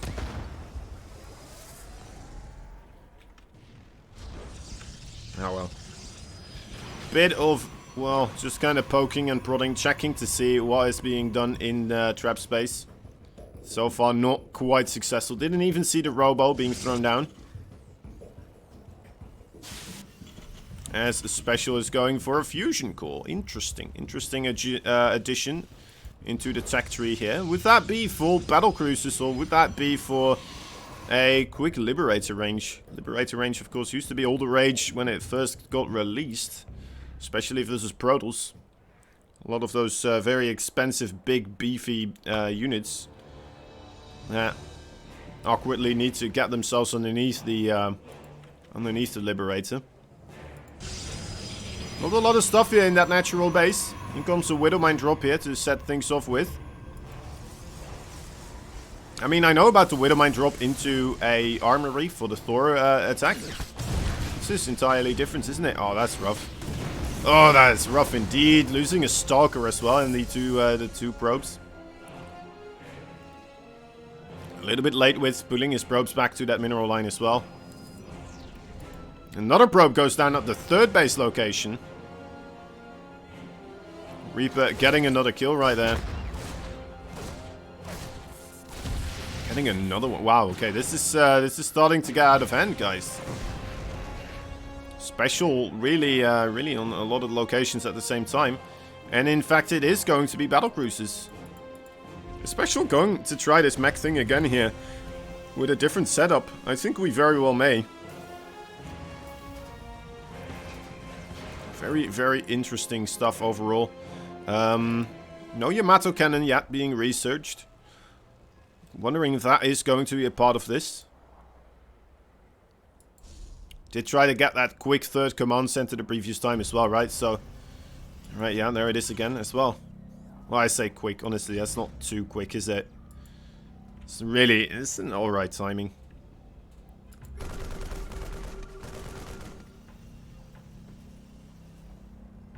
The previous one, that one was quick. That's the battlecruiser. I'm kind of interested in seeing what trap is like. Oh wait, what? What's happening here? Ooh, does see the Widowmine still. Okay, nice pull this time around. Not gonna lose anything extra.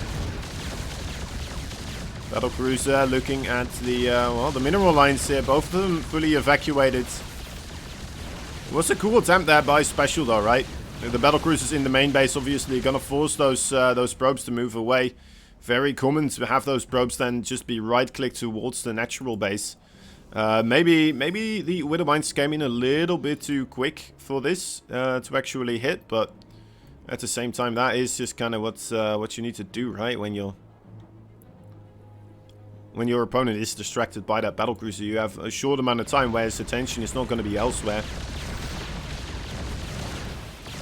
If you allow him to set up everything for the defense already, then the Widowmines will not be coming in as a real threat anymore. You know what? This is starting to get out of hand. Again here, more stuff just going the wrong way for Trap.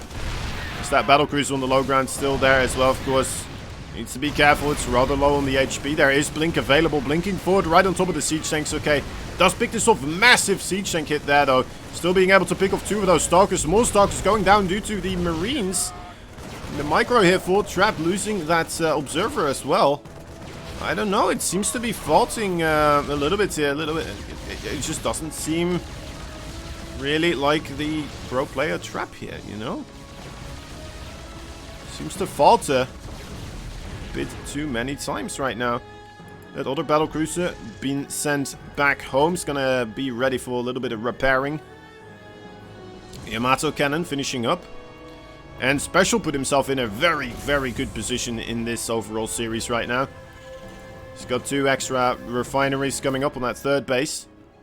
And how is Trap going to try to deal with this? He's just adding in more gateways.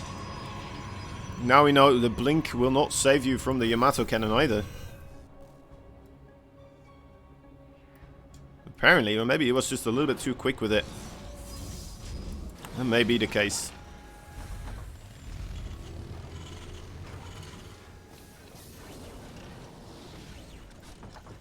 Very, very interesting. I just kind of want to see where this goes.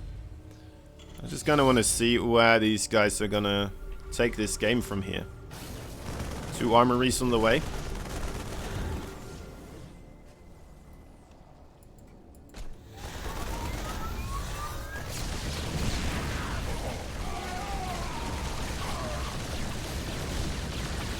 Okay. Looks like we're seeing a Stargate response out of Trap right now. Is he gonna go into the Void Race? That would be very, very interesting indeed. I mean, what else could you go for? Tempest? I'm not sure if Tempest are gonna be the greatest answer to the battlecruisers. Maybe you're gonna be able to kind of micro them backwards continuously, you know? We're only seeing 1 Stargate. That's the curious part about this, right? Normally, if there's a big transition into air, you would get more of them. Okay, there we go. There's the second one, and a fleet beacon as well being added in. Suppose he did lose quite a bit of his economy. Maybe that is the reason why he's just kind of trying to be a bit safer here. Yamato cannons continuously providing quite a lot of value. And in fact, even now going to be able to straight up fight against these, the small Stalker count here. More Stalkers desperate to be added into the mix right now. 4 Stalkers on the other side as well. And just a big jump away as those Stalkers were getting a little bit closer towards the natural base. There's a Warp Prism as well in this 3rd base. No, never mind. Make that the main. Coming in hot.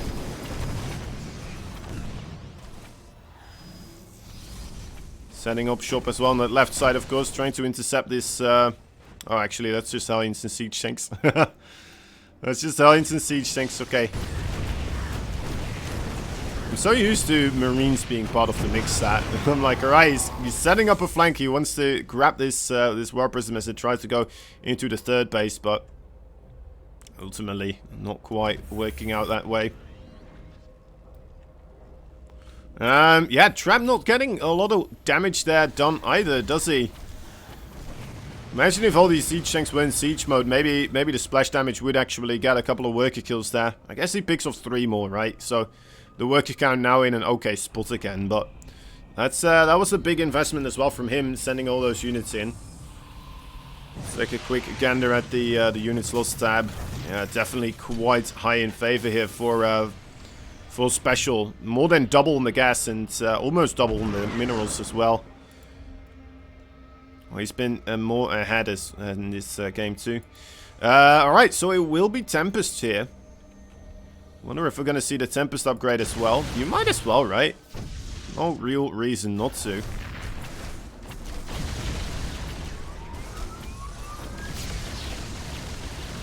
Other cruisers will be able to clean this up, but the Tempest actually going uncontested right now.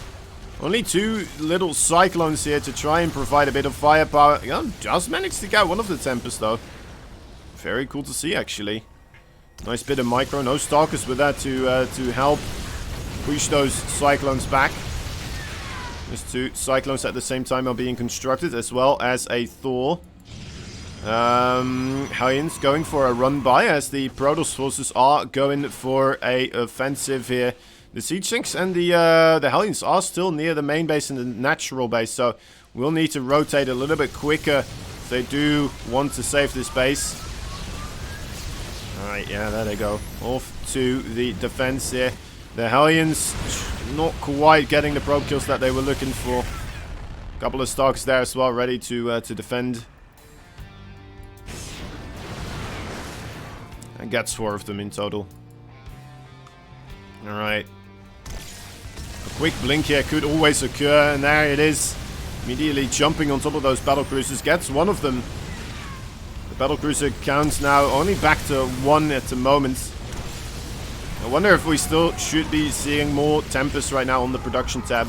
What else could you start making here, being trapped? I think just getting Disruptors as well would be a great tool, right? Just against those Thors and such. Of course, they are very slow, not quite fantastic at trying to dodge disruptor shots. Easy targets. Hard to spread out. Down goes the final battlecruiser as well. Great microwave from Trap actually this time around. Still doing everything with these Tempests as well while attacking this planetary fortress. Although, doesn't quite get it killed off though, unfortunately.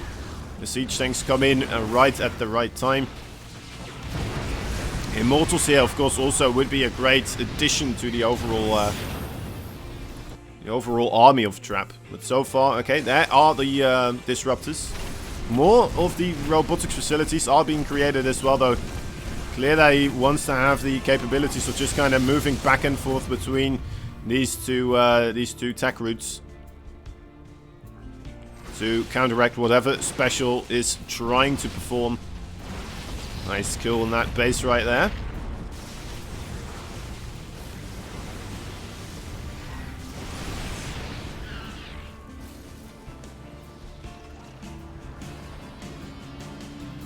Trap's moving backwards. It feels like special. I mean, he has got a pretty beefy army, but ultimately it's not really been able to get across the map, right? Here and there we've seen some of these Hellions trying to perform some run-bys, but other than that, it does seem like Special is a little bit stuck to his own side of the field. For the moment, it looks like he is trying to change that, though. Coming across now. As we have the Trap potentially set up here for a flanking position. Gonna go for the counterattack instead. Trying to figure out if there was anything else but the Hellions there. And indeed, there were, quickly jumping away again, sacrificing that base. As he's going to try to commit for the planetary fortress. Still no Tempest upgrade for the building damage. Very peculiar. It does so much damage overall. Becomes a lot more easy to take out bases like this. Definitely worth getting.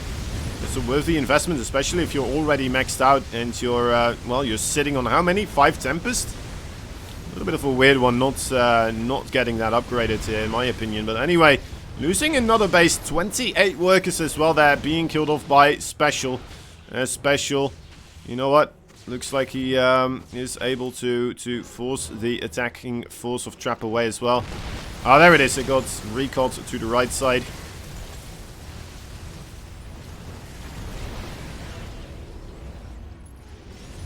Okay.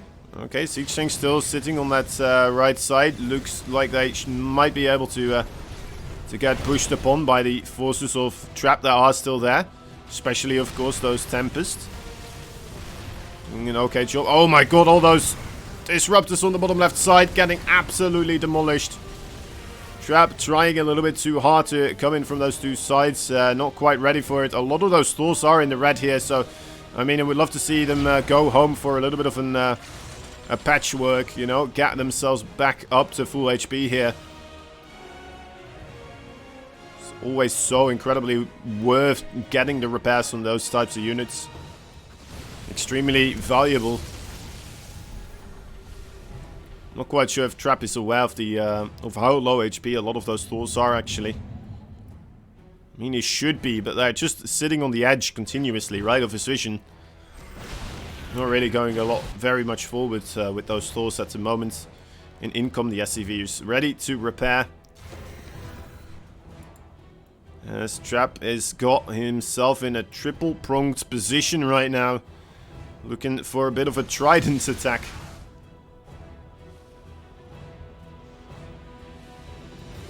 Oh, instead, gonna go for the natural base. Moving on through. Thors are available on that ramp. Protecting the Siege Tank for a little bit longer. The Disruptor shots, though, they're pretty nice. At the same time, those specials coming in from behind here with those Siege Tanks. Was that a mistake, since there's more Protoss units as well coming in even from further behind? It's a flank on a flank. Special does clean up the units in his natural base here. He's also kind of struggling, losing units as well at the same time at the left side, right? This Tempest, oh man.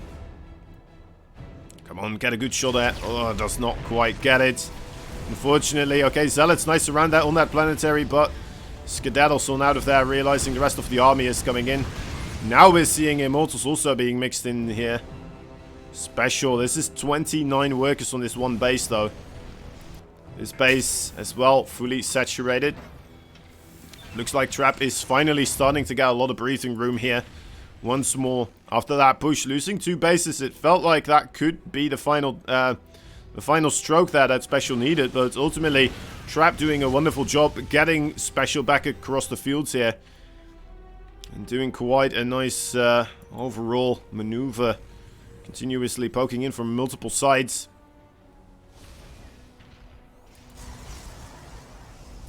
Both these players here slowing down a little bit, but just for a second, of course. Can't have too much breathing room, can we?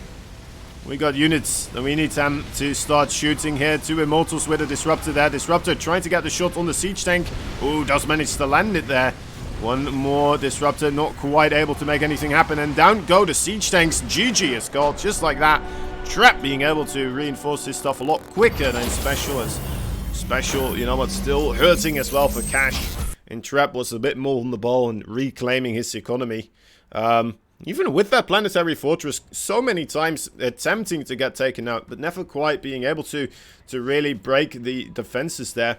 Trap still manages to claim a victory overall. And I think that is also because the army of Special just, it felt a little bit easy to counter in a way, right? Going for the Immortals, going for the Disruptors, and, well, the Thor's Siege Tank kind of composition. I suppose he also has Hellions, but Hellions, they don't do all that well against the Immortals or Disruptors either. So, yeah. That's a rough one. What do you even go for, then, in that kind of tech composition? I think having a couple more battlecruisers with it overall may be a good idea. Because that kind of allows you to have that same kind of trade potential. But then, I mean, Trap would just keep making more and more Tempest. And, yeah, I'm not quite sure if that would have worked out either. Has Special played Bio yet in this series? Yes, I want to say yes. I believe it was the first game. Yeah, the first game we saw Bio from Special. Bio with Ghost, in fact, as well. Let me take a look. I think that was on Submarine, yeah. So Submarine Special managed to win that one. Death Aura going into Trap's favor. And Eternal Empire also going into Trap's favor. Both of those maps, Special trying to do mech instead of Bio. And, well, I don't know. Maybe he needs to reconsider going for the mech here. On the map as big as Ice and Chrome, I personally prefer the playstyle to just try to hit my opponent from multiple angles. Do the harassment kind of work. Mech and TVP is neat, but you only see TY get it to work. Yeah, and even TY struggles with it, you know? It's a difficult one. I think you still want to have a couple of ghosts with that type of army composition in order to land those EMPs, because EMP is just so incredibly valuable that it's just so much extra damage instantly. So and that was a piece of the puzzle. I think we were missing that from Special as well, right? Yeah, he definitely does. Yeah. Anyway.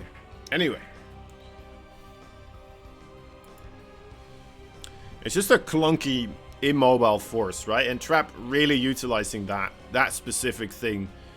Being able to come in multiple angles, being able to push away, get valuable trades overall, and setting himself up ahead, continuously trading efficient that way, even though head-to-head, full army versus full army, normally you would not expect the Protoss to win with those gateway forces, right?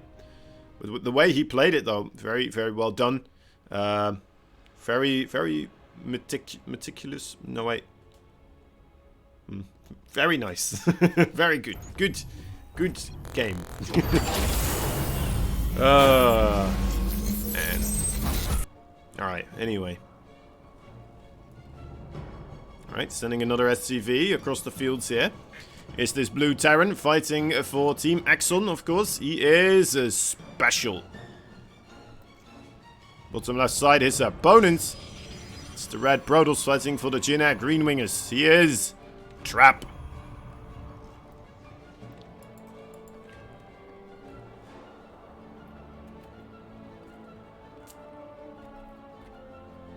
Okay, Trap on match points here, of course. Only needs a single victory, and then he's going to be able to move on through and try to take on Solar in the best of 7. That will be coming up after this one as well, of course. Do not forget. That is still on the menu as well.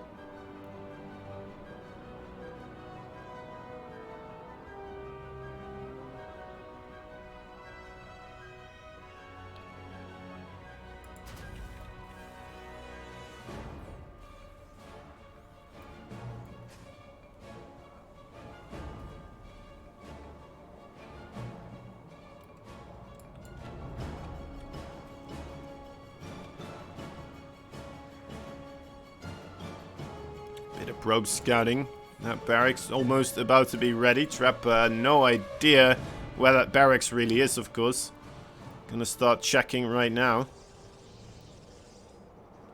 Smart choice going for the, the cyber call first, of course, here.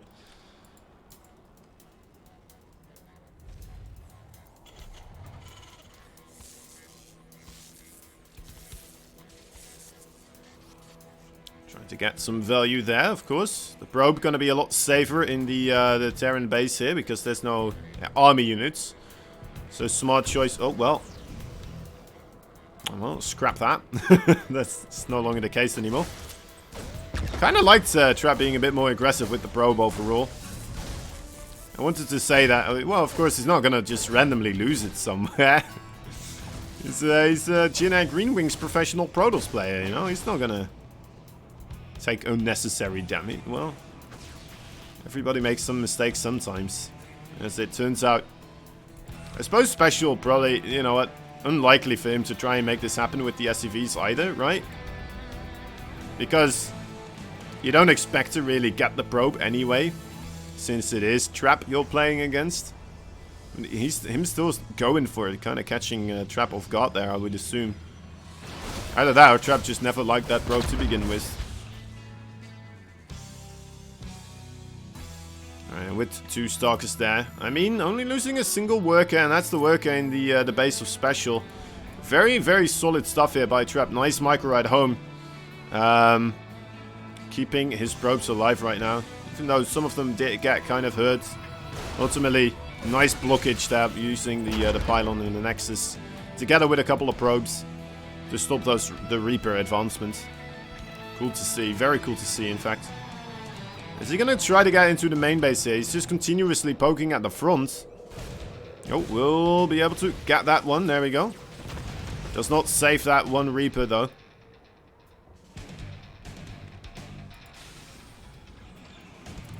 And Banshee. Cloaked Banshee, I say, next. Step in the program right now for Special. We already have the robotics facility, though. Of course, Special not aware of this.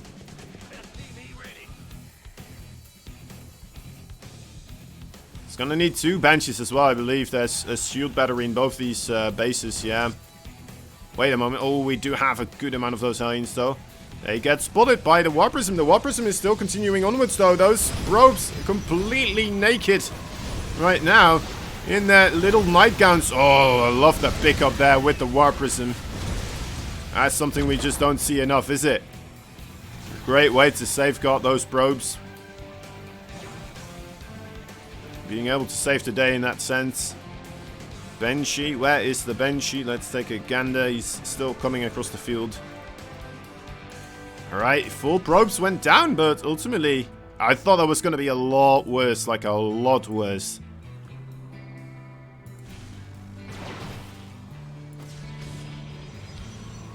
And in the end, you know what? Mitigating the amount of damage there by quite a bit. The Banshee, where is he keeping this Banshee? There it is, okay. It's hard to see the blue on the minimap sometimes.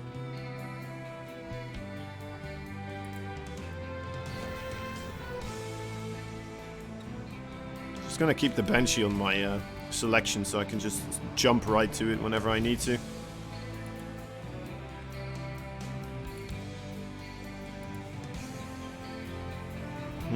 Alright, he spotted the tech lab on the starports here. So I wonder if we're going to see a couple of extra stalkers being warped in to the defense. Second Banshee taking a while to really get on the field here. He needs to have that second Banshee. I'm not quite sure. It's almost like he's using it as a observer right now. Giving away his location as well with that stalker there, unfortunately. Well, I say giving it away. He kind of just bumped into one another. There's the second Banshee. Finally, the reunion. The reunion from Banshee School. Class of the 6-minute mark.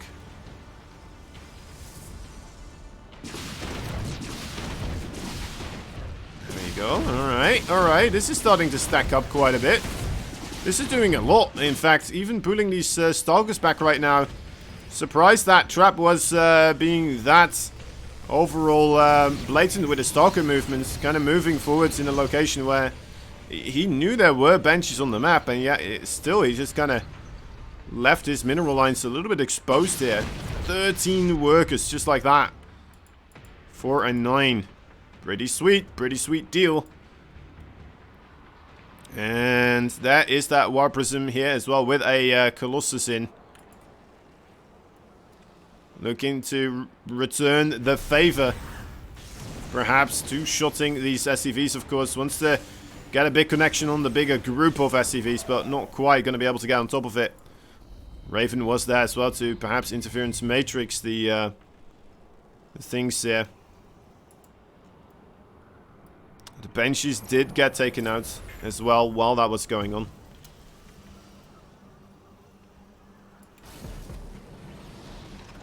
Ugh, okay.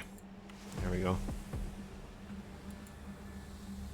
Adepts, stalkers, and sentries lurking in corners. Still out in front here with this Colossus and the Warp Prism. Feels a little bit scary overall. Yeah, there you go. There's a Viking now. Imagine that being 2 Vikings. That would have been rough. Bring back the Archon toilets. Ah. I don't know. It's such a gimmicky thing, right? It's just like, alright, well, use this spell. And there we go. Now get all the Archons in. Go, go, go, go.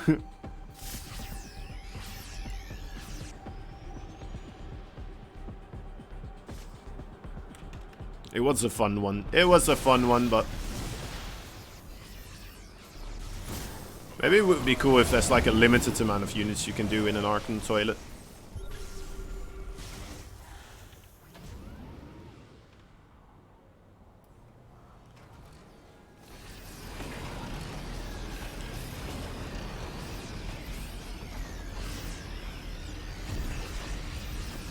Observer getting picked off.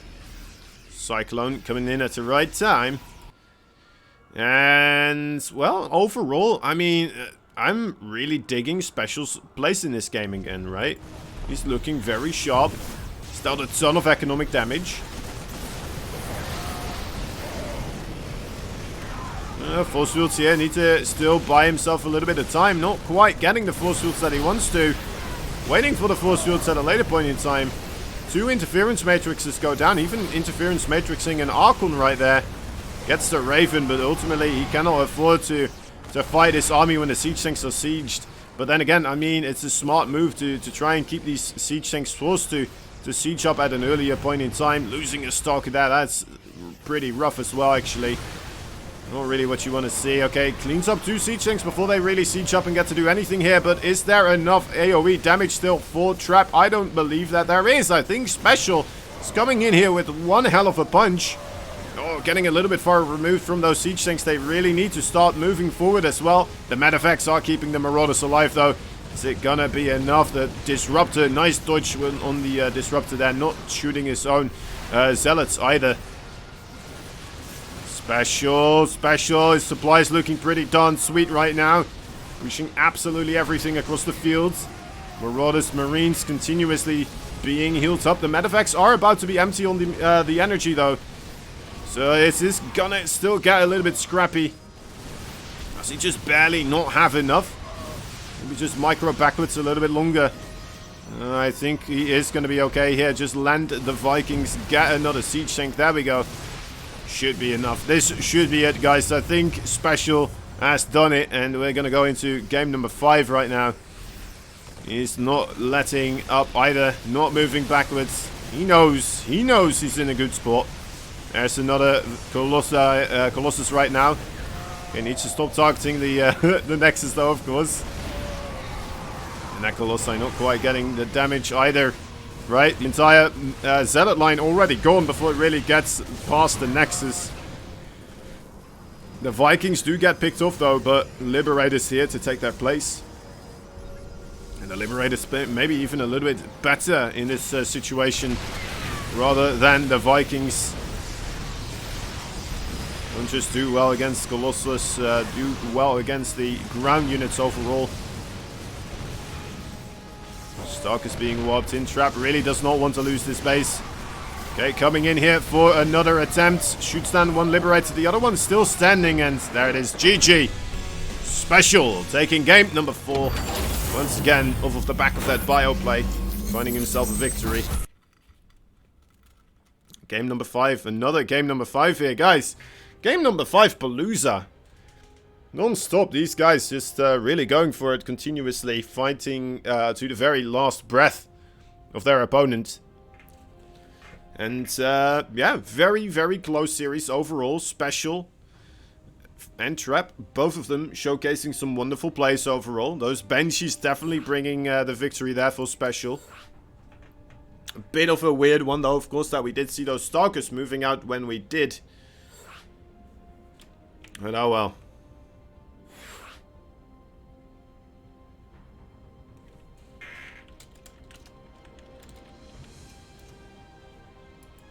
Oh well.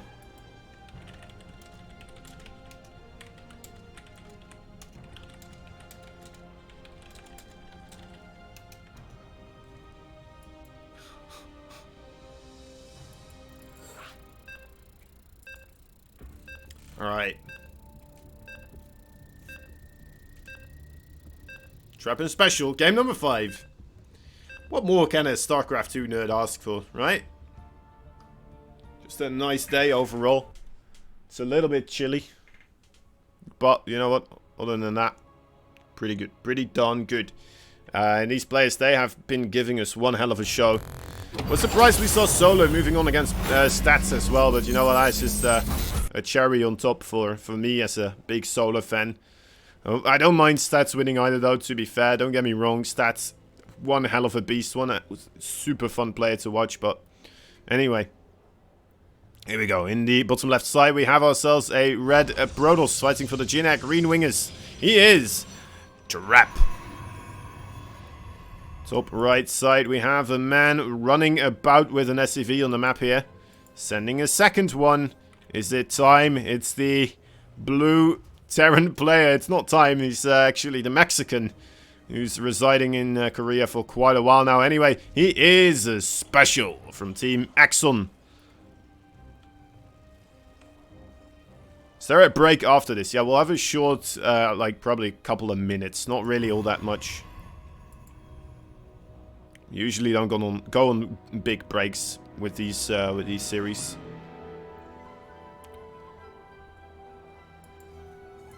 There it is. Oh, Trap. You know what? Moving away with that probe a little bit too soon. 2 barracks. And once again, Trap just kind of not going for the scout here. I'm also just staying at the natural base. Triple barracks now being constructed. One at home, of course, as well. No refineries being taken by, with this, so we'll just be Marinas coming in here. And a boatload of Marinas at that. Probe trying to figure out on the left side if there is anything wrong with this game so far. Trying to find any hidden structures there, but ultimately it's the wrong place, the wrong time. Marine is about to be coming at his front door here, together with a couple of SCVs. Don't see that all this often against Brodos. But here we go. This could hurt quite a bit. Did go for the Cybercore before the Nexus, so it's going to be able to get a reasonably quick Stalker here. 2 Marines at the front door, going to deny the probe. And then again, I mean, having 2 Marines over there already, that is a weird one, isn't it? That is a little bit of a head scratcher already. Not seeing anything there on the low ground either in the form and shape of a base. He's going to have to be wondering. He's building a shield battery at his natural base. He's still making his Stargates as well, so I'm not quite sure if he is aware of that something is off, or how much something is off, right? I mean, the entire paint train of SCVs are coming across here. Specials fan base. Some of them bringing gifts.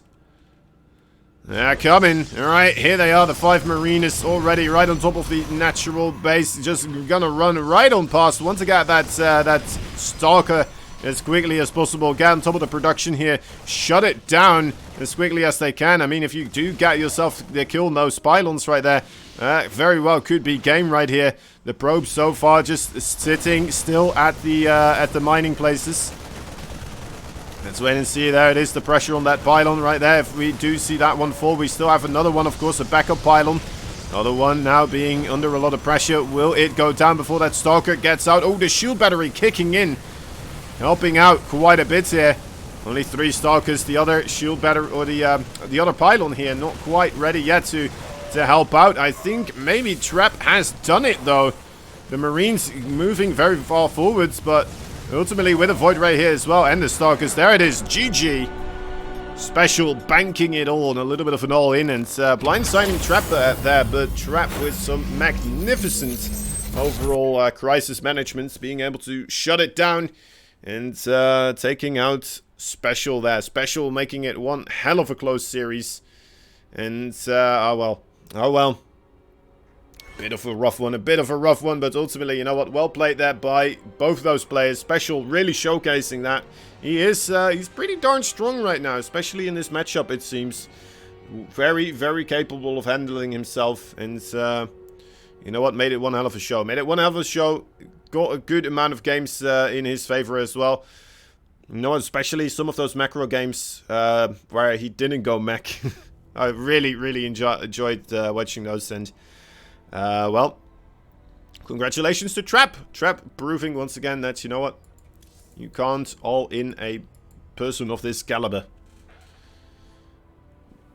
I don't think that's a proven thing, but you know what, holding that one off pretty darn nicely. So well done indeed. All right, guys, we're gonna get Mr. Solar in here. And we're going to get the vetoes on the way. Once those vetoes are done for the best of 7, we're going to jump right on into it, of course. But before then, a quick little break once more. And yeah, once we're back, Solar and Mr. Trap are going to do a bit of a best of 7. All right, see you in a bit.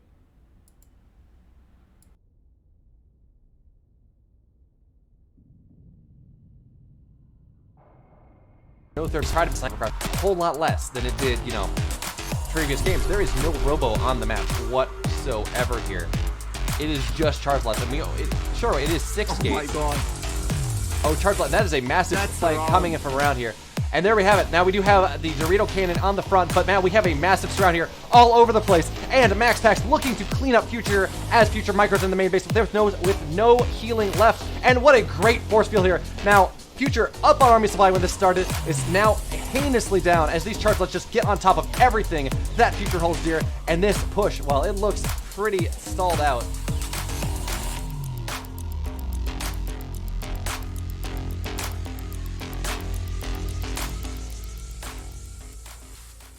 It looks like Solar won't get any SCP. It was very lucky from Dream, I have to be honest there.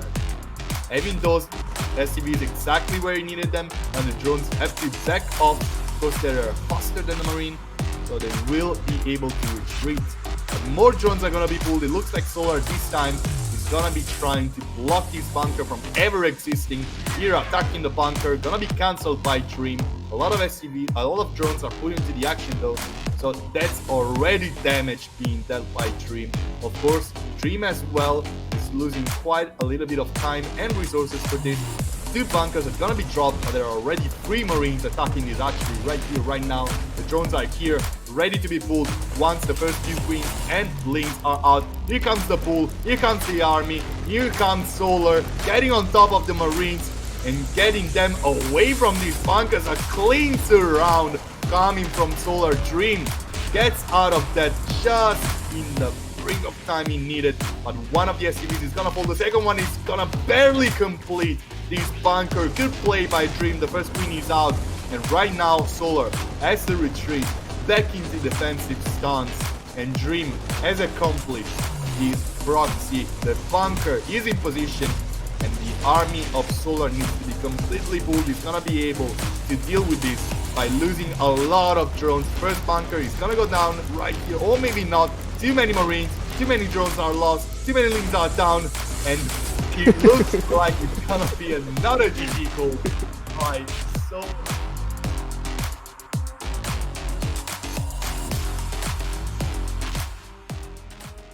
Army, but still, this is a scary army, scary amount of tanks, while Patience is fully going ham on top of his opponent, trying to get damage here through the map, blinking forward on top of those tanks, and these Shadow Strike Dark Templars are getting so much damage so quickly. The most important pieces of production for innovation are under attack right now. Meanwhile, the rest of the army of Perfect Purification Nova will get a lot of damage done. Meanwhile, another round of units is gonna be worked in by Patience to seal the deal.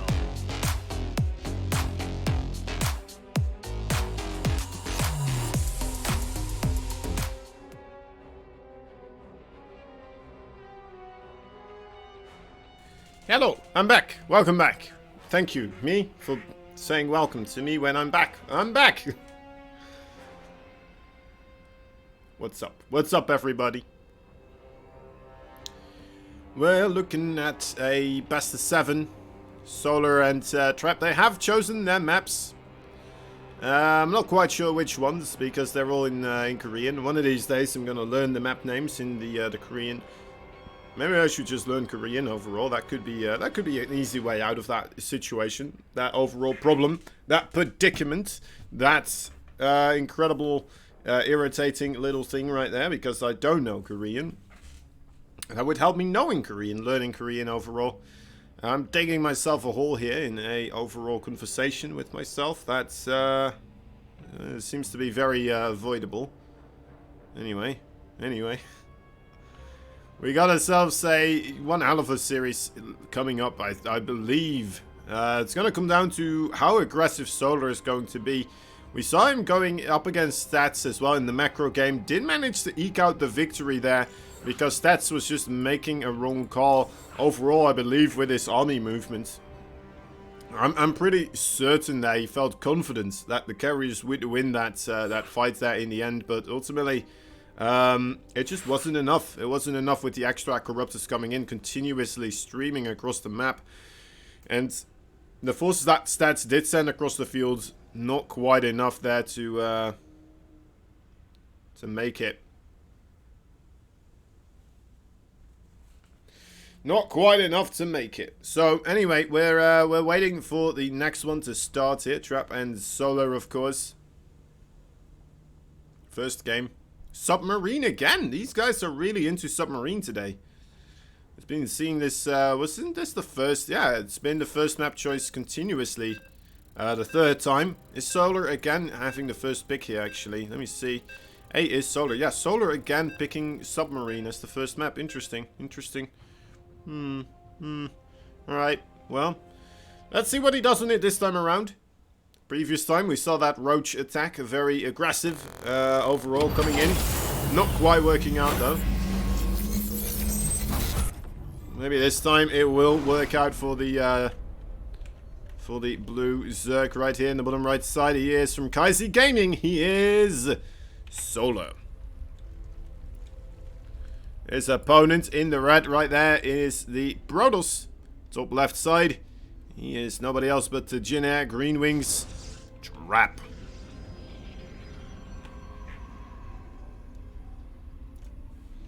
Okay. Alright.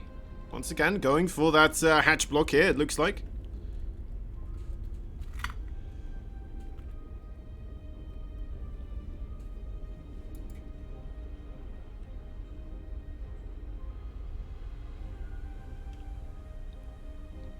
Once again, Solido in time to just divert direction.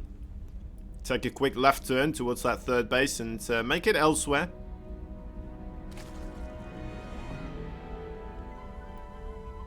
No problem for him. Trap getting that gas.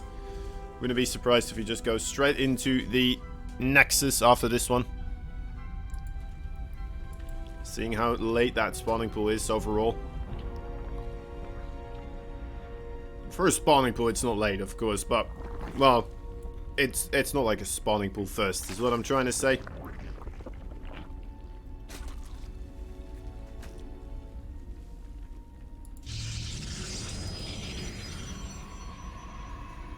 Loving these hatch blocks, though. I mean, it was similar to what Stats was doing, right? I think Trap might be a player that's more willing to go the Adept Glaive route. Especially after getting one of those hatch blockses. One of those hatch blocks, just overall.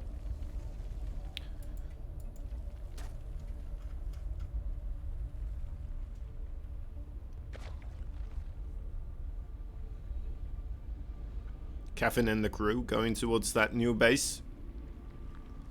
Showing them around. And this is your workstations. This is where you'll do the mining. And this is where I run before I die. Twilight Council, there it is. Alright. You know what? I don't hate it. I just hope that it's not going to be every single time. I think the Stargate opening a very solid one right now in the PvC matchup. I think against a lot of Zergs, you will be able to make that late game work right now. It's just some of them, right? Namely Rainer. That is just, I don't know what he's doing. But always continuously able to wiggle his way into victory. No matter what the case is on the ground. Here we have that Overlord on the high ground. Robo as well on the way here. Solar, we also saw that he's not afraid of just spamming out a ton of Zerglings when he does feel like there is a adept pressure coming in. And just go across the field. Even making it work against the Stargate opening, which is, you know, normally not a thing that is supposed to happen. There are the first initial Zerglings, but just more drones behind this though, so just barely doesn't get that adapt. Puts it in the low overall, but still that's a bit of a shame.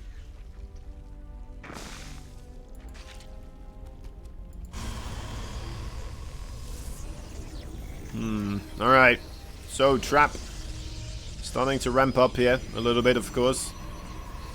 I like this little choke that he's making overall behind this. In case there is a follow-up of more Zerglings trying to attempt to commit into that natural base of his. Depth shading on forwards. War Prism is available now, of course. Let's see the defenses that Solar has managed to set up. 7 Zerglings. That's not a lot. A lot of them are in the production tab right now, though. Looks like they will be getting constructed at the right time. I guess you should say get birthed at the right time. Is that the right way to say birthed? Like the later term of the past sense.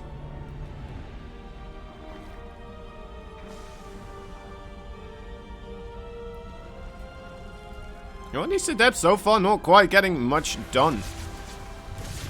One of the things that sometimes does worry me is that Solar likes to play extremely safe with these work accounts, right? I think the highest we saw him here was 41, maybe 42 or 43, and then he made some spores and spines. But yeah, it is a very, very safe number overall. Sometimes we see Zergs going up a little bit more to like 44, even with after the spores and even a potential spine. Well, even a spine, right? Who makes spine crawlers right now? There's not a lot of people that do this against this type of pressure, right? And sometimes because of this, Solar, I mean, even though he holds, doesn't quite find the best follow-up for the game, for the rest of the game, right? Because he didn't take damage, but he also kind of shot himself a little bit in the foot. Not getting as greedy as he could. But I think he found himself in a pretty darn good spot this time, though. I mean, 52 workers. He's got attack, and of course Trap is, well, he's just kind of stuck with the Adept Glaive attack right now. He's gonna have to find another way to utilize these units. He didn't even lose a single one of them, though, to be fair, so... I've been watching the Korean stream, not knowing Alpha Axis life. Ooh. That is rough.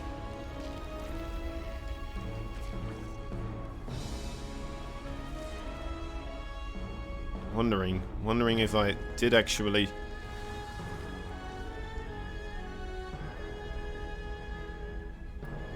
Hearts. That's right, at least you're here now. You found us.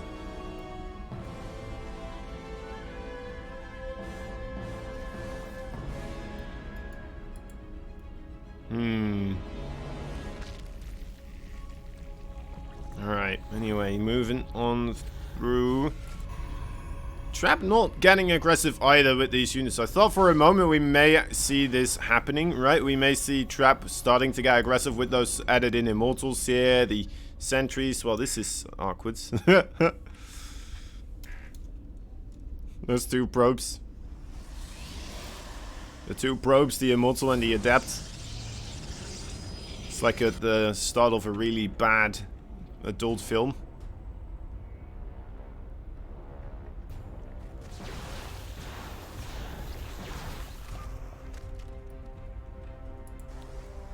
Choked up in this corner.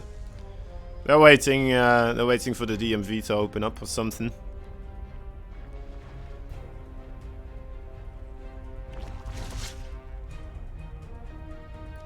I don't know, it's just that they're all stuck in this little corridor here. It's like...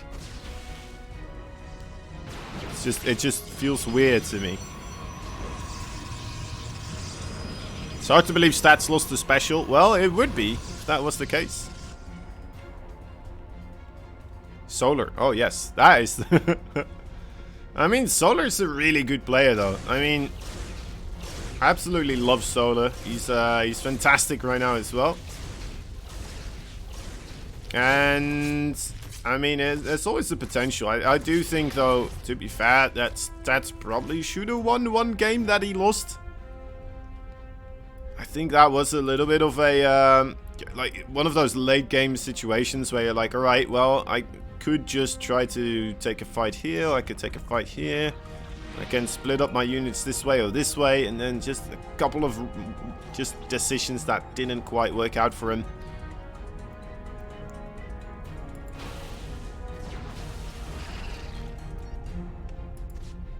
Lurker Den on the way. Oh, Solar here getting a little bit aggressive. Not quite expecting this just yet. It's not max supply on the roaches even, right? So, waiting for these Hydras that are going to be the real kickers of this force. The real DPS dealers. Oh, this base may be in a little bit of trouble. Solar does let it finish up though.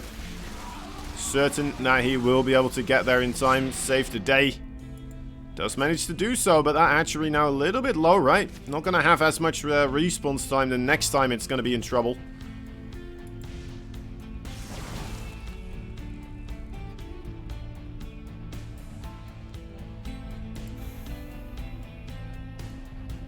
Alright, so far on the ball here. Seeing Trap starting to get ready for the later game. Full space on the way, making the disruptor play actually against the Lurkers here, it seems. I'm not quite sure if he knows. He should know, right? He should know. Alright, well, now he definitely knows. Moving in on the left side once again, knowing that that hatchery is still low, of course. The Disruptor's not quite shooting. Maybe a little bit distracted with the Warpers in the main base. Nice connection right there. We'll be able to pick off quite a good portion of Solar's army. And Solar actually committing fully to this. Still losing the base as well. And I don't think that was the right call. Losing so much of his stuff right now. The main base as well just completely whiffed it. GG is called and... Wow, okay. Solar loses game number 1 right there. In a very quick, decisive fashion all of a sudden. And these teams are going to try to be able to snipe this Raven. Completely avoiding the... massive. Ooh, I need to get better with that. Completely avoiding the later part of that game. And... yeah, avoiding overall the scary amount of lurkers with the upgrades and a bunch of Hydras on top of it. With the Vipers as well. I mean, the Vipers, we never really saw the Vipers in action there either.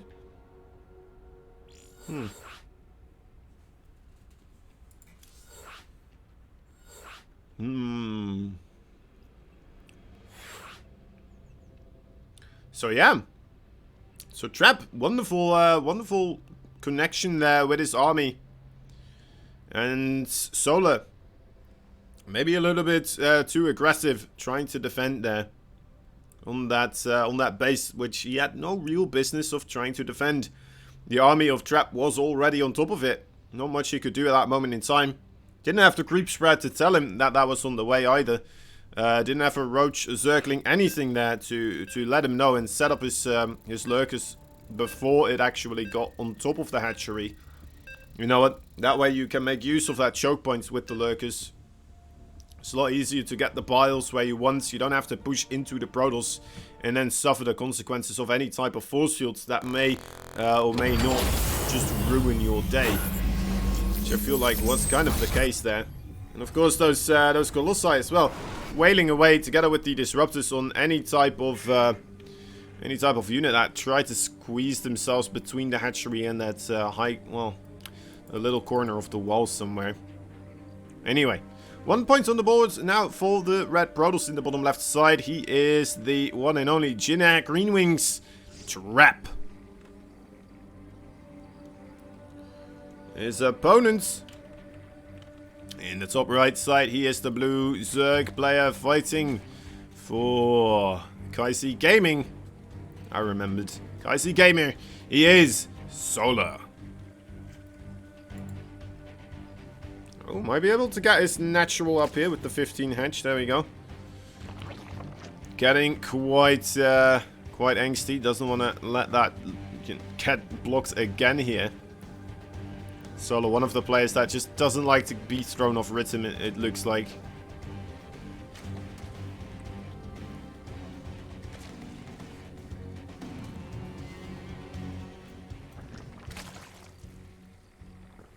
What's up, Curie? How are you doing today?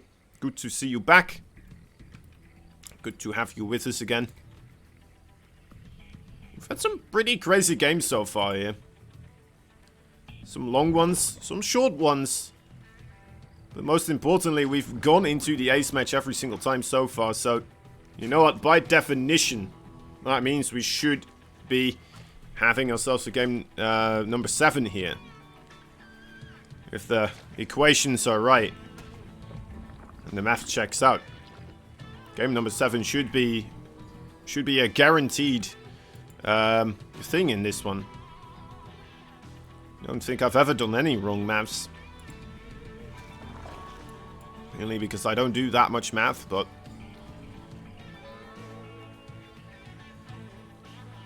still, it counts. Gonna count that, personally.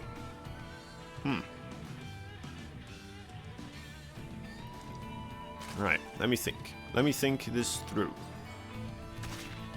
You say 4-2, but my predictions are always wrong? I see.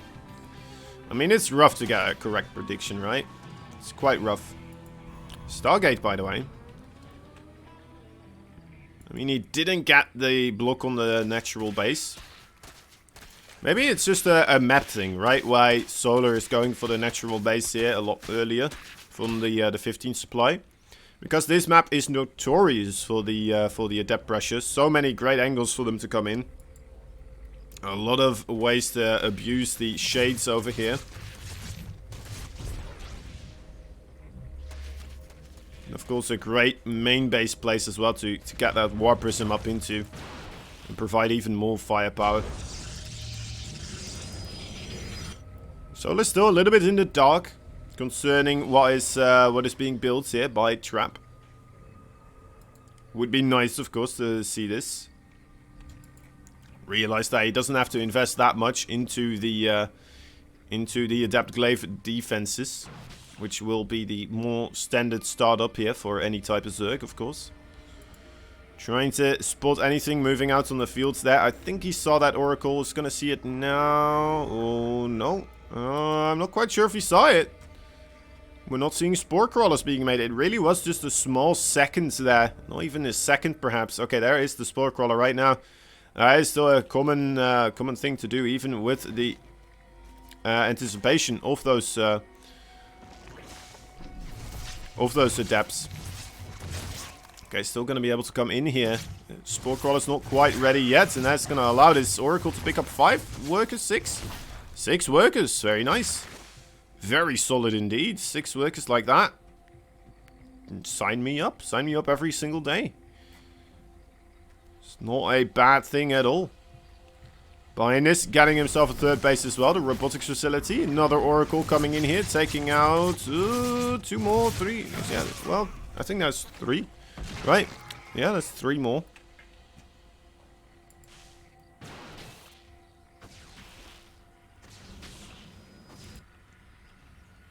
That's a big deal. He's had 5 workers now in total. 9 workers. Losing 9 workers to 2 oracles when you're already on, what is it, 5 queens? It's rough. It's rough indeed. He knows that he can go a bit more for heavy redroning to try and catch up, but perhaps he is just going to go for a big push off the roaches right now, getting himself that roach warren. Trying to keep those oracles away from scouting this, it looks like. No other drones on the production tab, and there we go. There's those roaches right now being constructed. 2 adepts here, making life difficult. Maybe able to even see some roaches coming out of those eggs right now. Oh, did I not have them selected anymore? Okay, they just died. They did die. I thought they were in a good position there. Wasn't expecting that anymore, but they did get killed off. A lot of shield batteries being constructed here for Trap. He has smelled that something is fishy here. There's only a single immortal right now, though. Those 2 oracles very high up in energy as well. Those queens have got their work cut out for them. Need to shut those down before they just clean up the entire wave of Zerglings right here. Without those Zerglings, you don't have that much of a chance to really push in here. Okay, did he see the status traps? I think he did. Trying to move forwards. Okay, does still land a pretty good connection with that status trap. Reasonable amount of Zerglings, but it's not enough to just make Solar turn tail and run. He knows he is quite committed with this. He needs to make it work. And there we go. Biles coming in on those force fields once more. The queens not being able to get enough damage on top of those oracles with the shield batteries helping out. Man, those shield batteries working absolute magic right here. Gotta wonder actually if Solar would have been better off to just try and fight the main door instead here for a little bit. Okay, coming in, killing off the shield batteries right now. That Immortal still going strong as well on the backside though, of course. It's a difficult one, a 2nd Immortal right now on the backside as well. The 3rd Immortal, oh my dear lord, this is getting out of hand. No War Prism just quite yet though to really help out with the micro, but ultimately I don't think he needs to if he has this amount of Immortals right now. And the Ravagers do get on top of the forces on the left side here. But behind them are, well, more Immortals coming up. Finally getting rid of the Immortals here, but still having quite a bit of trouble. A lot of Zerglings are coming in. They might be able to do okay against the Stalker Immortal force, but Yeah, ultimately he loses most of everything. GG is called. And yeah, those shield batteries, man, that was a lifesaver there for Trap. They absolutely saved his skin, his bacon. The bacon was saved by Trap's shield batteries. Well done indeed. That means that, you know what, very quickly here, Trap taking 2 games in a row. Solo 1 game. Going for quite a aggressive Roach Zergling attack. The other one, I mean, he didn't really get all that aggressive, but he... Well, what really did... What was the main reason he lost there? I think it was just a great timing of Trap there in that first game. That's a good building. He looked at stats games. Ah, maybe. Yeah, Solo was quite aggressive in those as well. Could be a good reason to try and get yourself a little bit more safe against Solo. I think he just kind of realized that this was coming as well. Perhaps it was the Zergling count that gave it away. Perhaps it was the low drone count on the 3rd base, not trying to remake those. Could also be just the larvae, right? The larvae at the 3rd base. We saw all of them immediately being turned into eggs at the same time. Usually if you're making drones, right? Because that's always the thing. You're either making drones or you're making army units. And if you're making drones, you're just continuously producing them, right? You don't want in between times saving up larvae and then going for drones. You just kind of want to keep producing them, so... I don't know. Maybe that was a little bit of a tell. Maybe that, and in combination with some other things, that kind of gave his... tipped him off. You know, something that's killing 9 workers at the start of the game. That's a good reason to expect your opponent to get a little bit aggressive. Reading into it and shutting it down. Very nicely, that is this red Protoss player in the top right side. The Jinnet Green Wings player, he is Trap. He's got 2 points on the board right now. You missed 2 games already. In the bottom left side, we have ourselves a blue Zerg. Fighting for Kaizi Gaming, he is Solo. Not getting his hedge block this time. Yeah.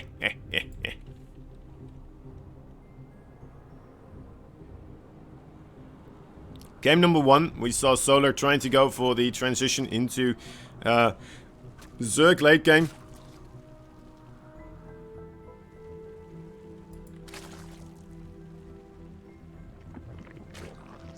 You got a peek in between.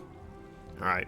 Well, anyway, as I was saying, Solo was trying to get into Zerg late game, right? Starting up the Lurkers, trying to get Vipers and some Hydras, but ultimately Trap being able to wiggle his way into his, what was it, his 5th base, I believe?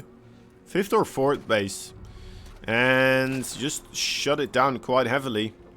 Solar really committing to the defense of this base. At the same time, losing a lot of stuff in his main base as well because of a war prison with a lot of zealots. And yeah. I mean, I think overall the ZVP matchup is a lot about just. I think most of the StarCraft 2 matchups are right. It's a lot about positioning, and then just gaining the better positioning over your opponents. Gaining the... It's not necessarily the high ground, but like if you force a fight down a ramp and you're fighting disruptors versus lurkers, that is just like the epitome of you need to have a advantage with your positioning. Otherwise, it's just not going to work. It's never going to work. It's just a rough position. Just a rough position. Alright. Second game, Solar just kind of went for a big Hail Mary after losing 9 workers due to 2 oracles.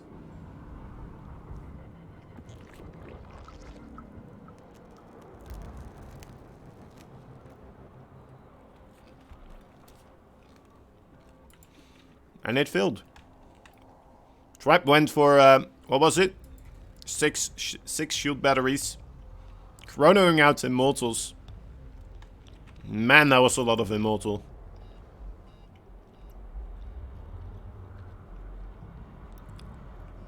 It was disturbing. It was disturbing to see.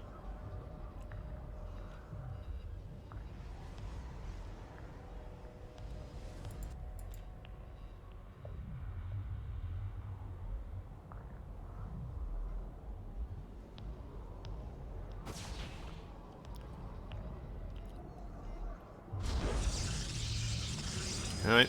Once more, a Stargate opening here for Trap, by the way. Just kind of looking at this. Like I said before, I love the Stargate opening nowadays. I think Trap in particular, like his Oracle micro decision making with the Oracles, I think is very well flushed out. It's like tiny things like this, right? Deciding to go past the watchtower instead of flying through that. Man, that is a big brain. That is a big brain and a half for this man. Solo, did he figure it out though? Is he just moving back here with these Zerglings because he's thinking there should be something already on the way? There's a Spore Crawler in the main base, the one place that does have a Spore Crawler right now. Oh wait, no, I lied. There's one at the third as well. So the Oracles this time around not looking like they will be able to get as much damage done.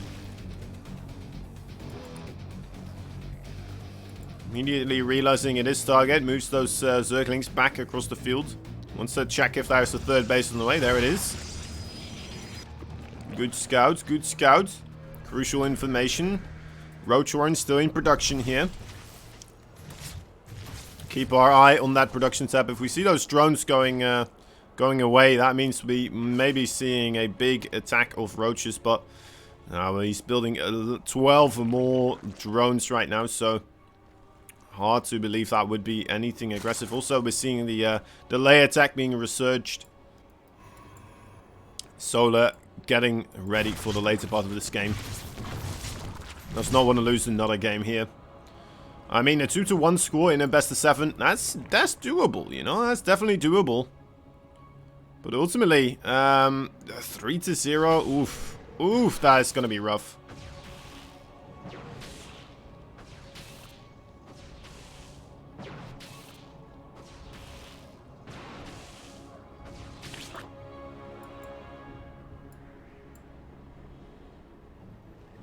It's Phoenix. Phoenix follow-up indeed, yeah. You know what? I kind of like the Phoenix overall. I think it's a good unit. The Phoenix. I thoroughly enjoy myself a good bit of Phoenix harassment. On a big map like this in particular, I think it does very well for itself. Very abusable.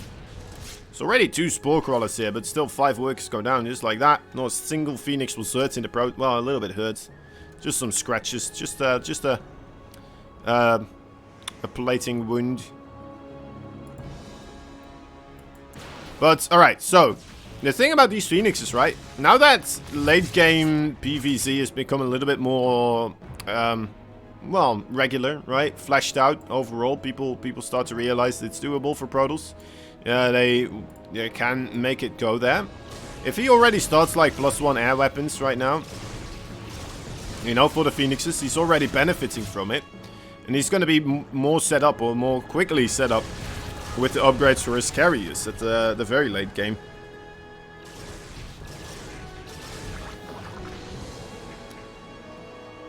Overlords being zapped from the sky.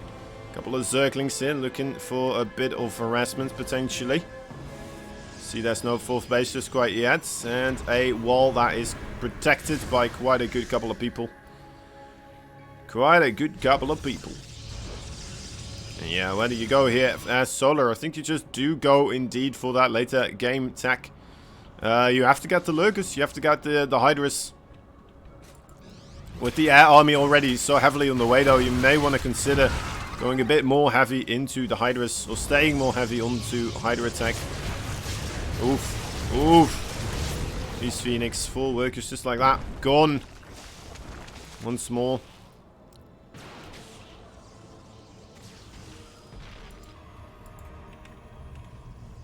Trap taking more bases. Solar again playing very safe here. Do people actually think late game PvC is doable or just stats? I'm pretty sure people do. I mean, if you see stats do it, right? Suddenly you're gonna be in that same boat. I'm pretty sure. I don't think Trap's gonna be like, well, that's just something stats only can make work. I know he's taking out Solar, TRG, and so, well, he took a game off of Rainer as well. But ultimately, I won't be able to do. I just don't think that's kind of something Trap would ever say.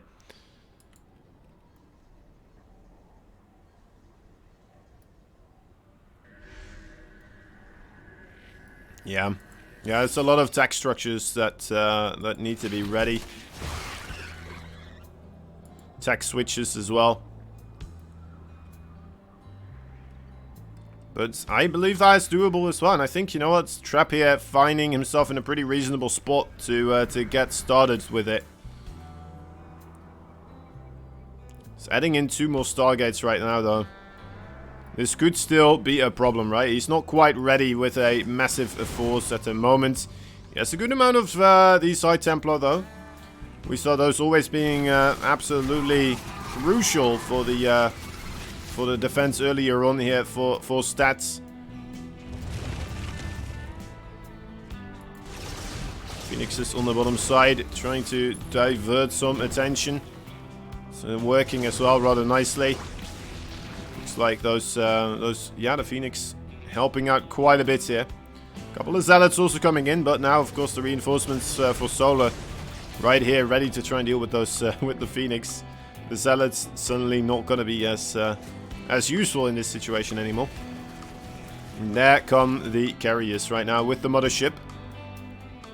Lurkers. Okay, they are going in here. There's 5 Immortals here though. Nice status trap right there. Ooh, the storms need to be solid as well though.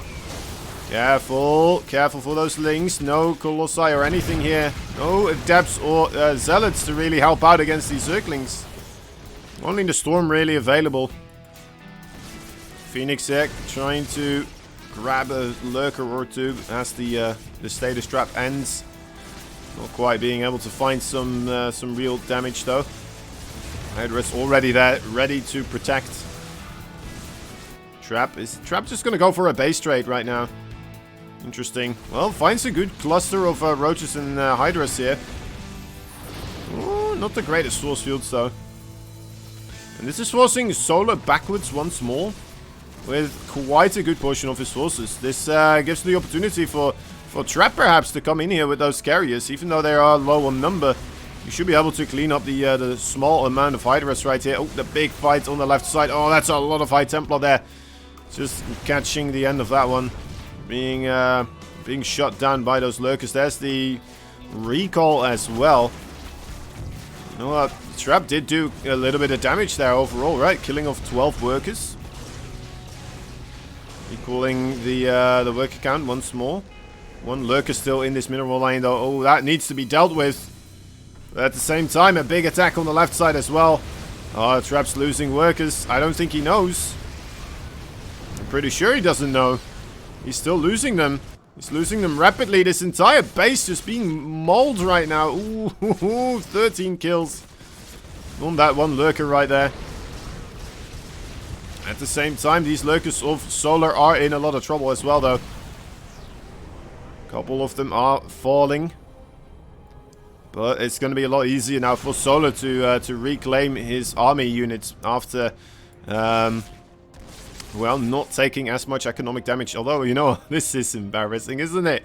How long's that been sitting there? Jeez. Solar. Alright, no stealth detection here just yet. There we go. I would like to see the observer speed being researched for this type of army fighting as well, actually. I think that would be very cool to see. Okay, Trap. He's got some Immortals, some Storm, and Archon underneath as well. Because there are those Corruptors now coming in. Rather dangerous units overall. And Trap only has +1 weapons attack, by the way, as well for these flying units. I know Solar doesn't have any upgrades either, but the Corruptors, they don't benefit as greatly as the Phoenix or the Carriers would do. We see Trap transitioning into Void Race now as well. 3 Void Race, that's a Void Race speed as well.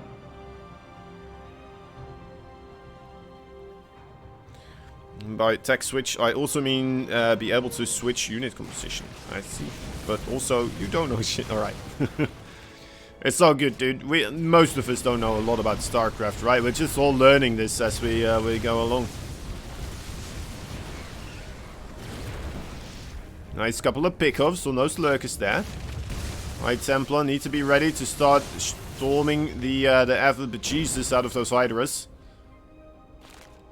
I'm not sure if I like that Trap is setting up on the left side here. Maybe he's just gonna go for a base trade, actually. Yeah, it looks like he will. That's exactly what he's doing. I mean, he's got 132 army supply. He still has to walk across the fields here. I'm not sure if I like this.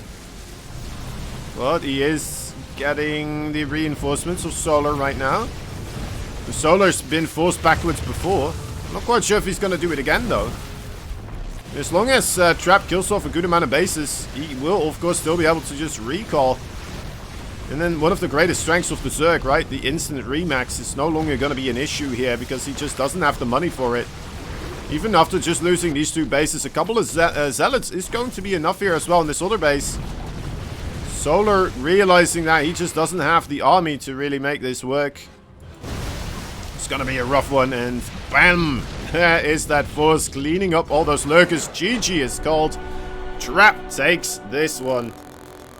My dear lord. Trap, what a play indeed. GG. Going for that base trade right there was the correct call. I mean, overall, it makes sense, right? The Carriers, the Void Race, a lot quicker on their feet than those lurkers and the Hydras, so it's going to be a lot easier for you to just kind of move over all these bases. You have more DPS output as well.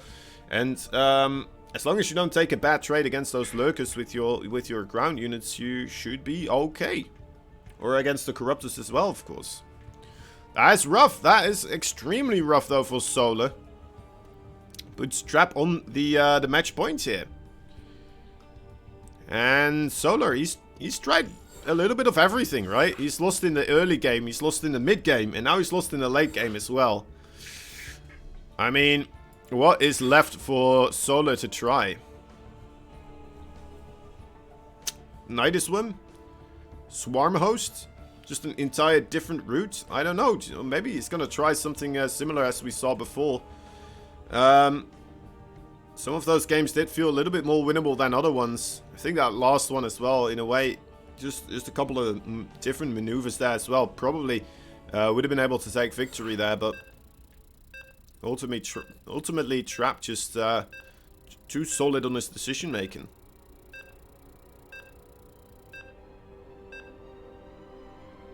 Alright.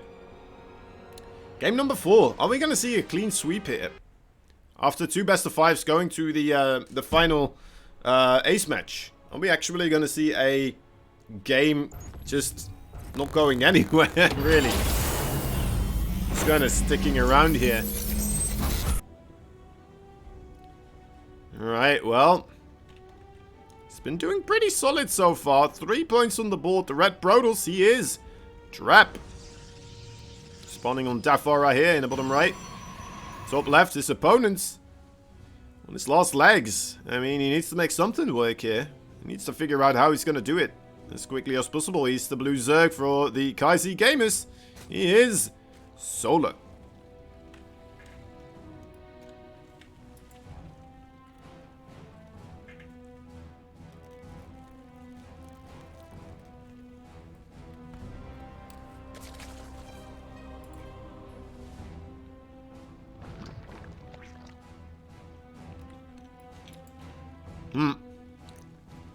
You can't see a 4-0 PvC against Solar. I mean, you might be right. I mean, is this his best matchup? Although, wait, hold up. Is it still after this? Imagine this changing it. Let me look it up real quick. The Kaisi Gamer, Solar. Yeah, this is still going to be his best matchup by far. 70% win rate. That's pretty nuts. That's pretty nuts. Even for being at like the top 15 in the world. That's pretty crazy.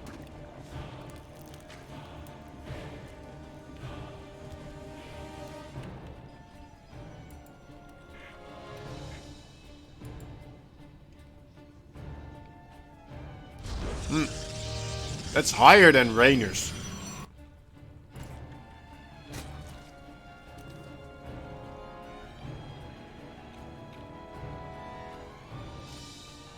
Solar is top 10 right now. Is he on a league lag? I thought he was like top 15. Solar, right? No, there he is. Oh wait, this is Japanese Solar. Lol. Solar, there he is. Search. Yeah, rank 15.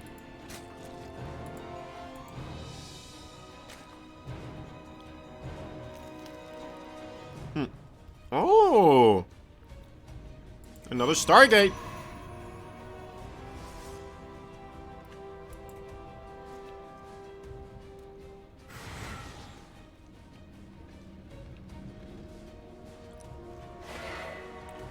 What rank is Trap actually?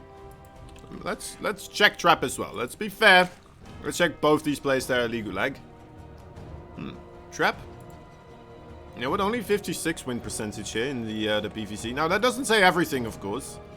Solar might just be playing a lot more online cups, right? We know Solar actually plays a lot of online cups because we see him in a lot of online cups.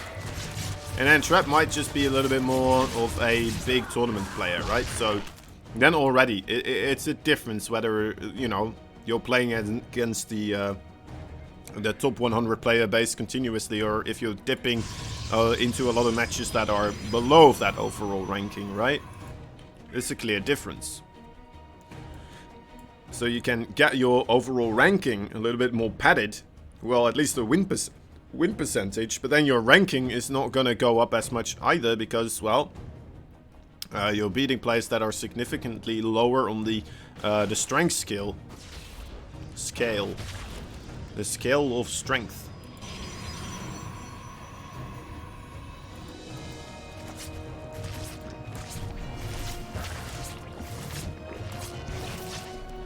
Alright, 2 kills there in total on those drones. Not bad, not bad. Solar getting caught out a little bit here again without any spore crawlers up and running.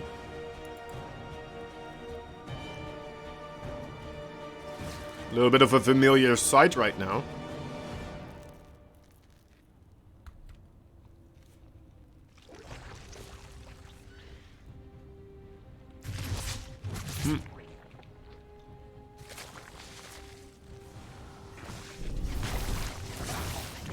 Oh my. Oh my. Ooh, okay. Dead Oracle. Ah, that's nice. Still gets 3 more workers though. So 7 in total already. And Solar once again behind on the overall worker game. Dark Shrine now being constructed by Trap. Trap, he's once again finding himself in a very, very solid place, huh? And we'll have to wait and see if Solar is just going to be like, alright, well, I'm still willing to try and make this work in the late game. Or if he's going to try to just throw a bunch of roaches across the map again. With that Dark Shrine already on the way, though, that could be difficult, of course, to make work.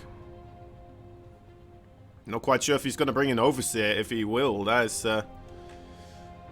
starts to get a little bit weird at that time, you know?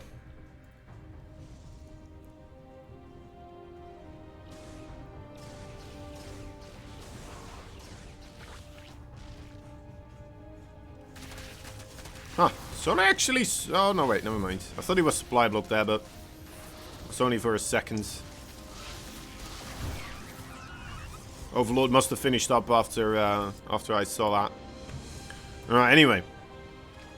No 4th base yet for Solar here. Okay, there we go. That was starting to make me suspicious of his intentions here. Going up to Evo his ranged upgrades as well.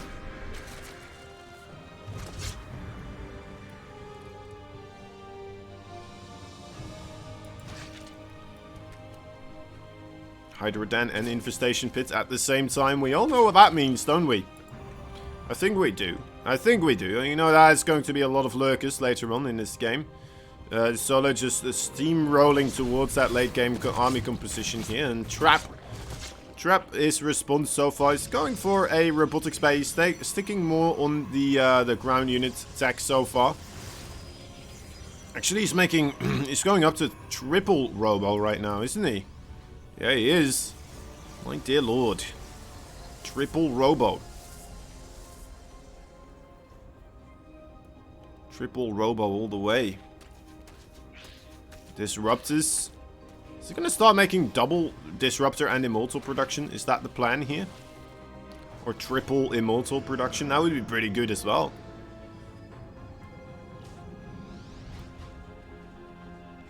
The PvC meta changed quite a bit in the last couple of weeks. Yeah, I think it's gonna... This is always one of those fun times, right? When people are trying things out.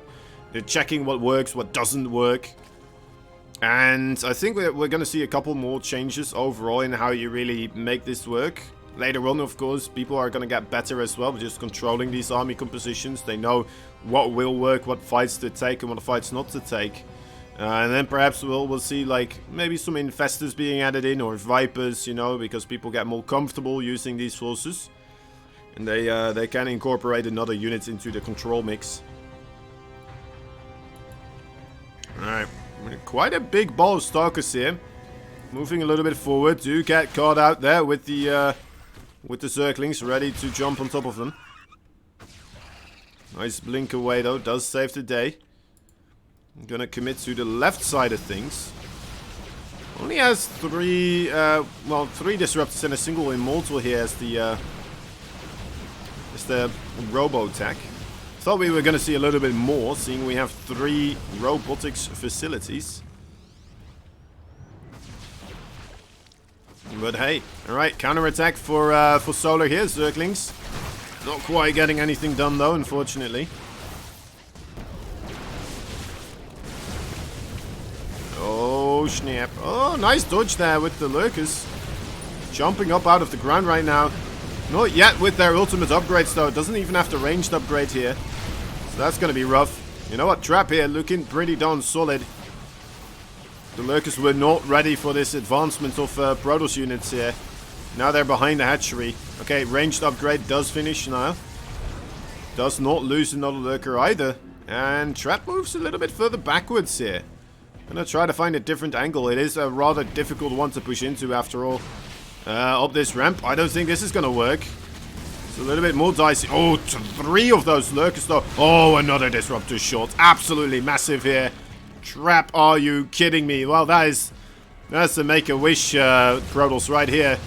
And he's getting it granted immediately every single time. Every single shot just making magic happen.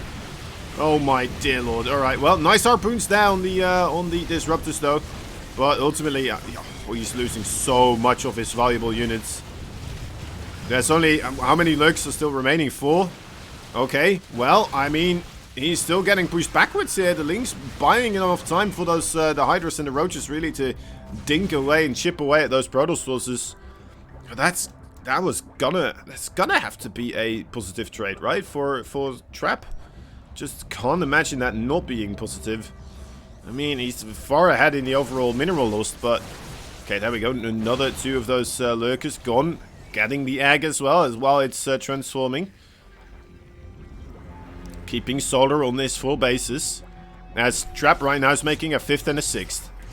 Scanning the High Templar archives as well. And gets another good connection on those disruptors. Oh, but is he overstaying his welcome here perhaps? It very well could be the case. Still quite a lot of firepower left within those lurkers, of course. Especially if you're stacked up like this with the Stalkers. I mean, the Stalkers, there's a lot of them, but I don't think they do a whole lot against this type of army composition, right? That Solar has.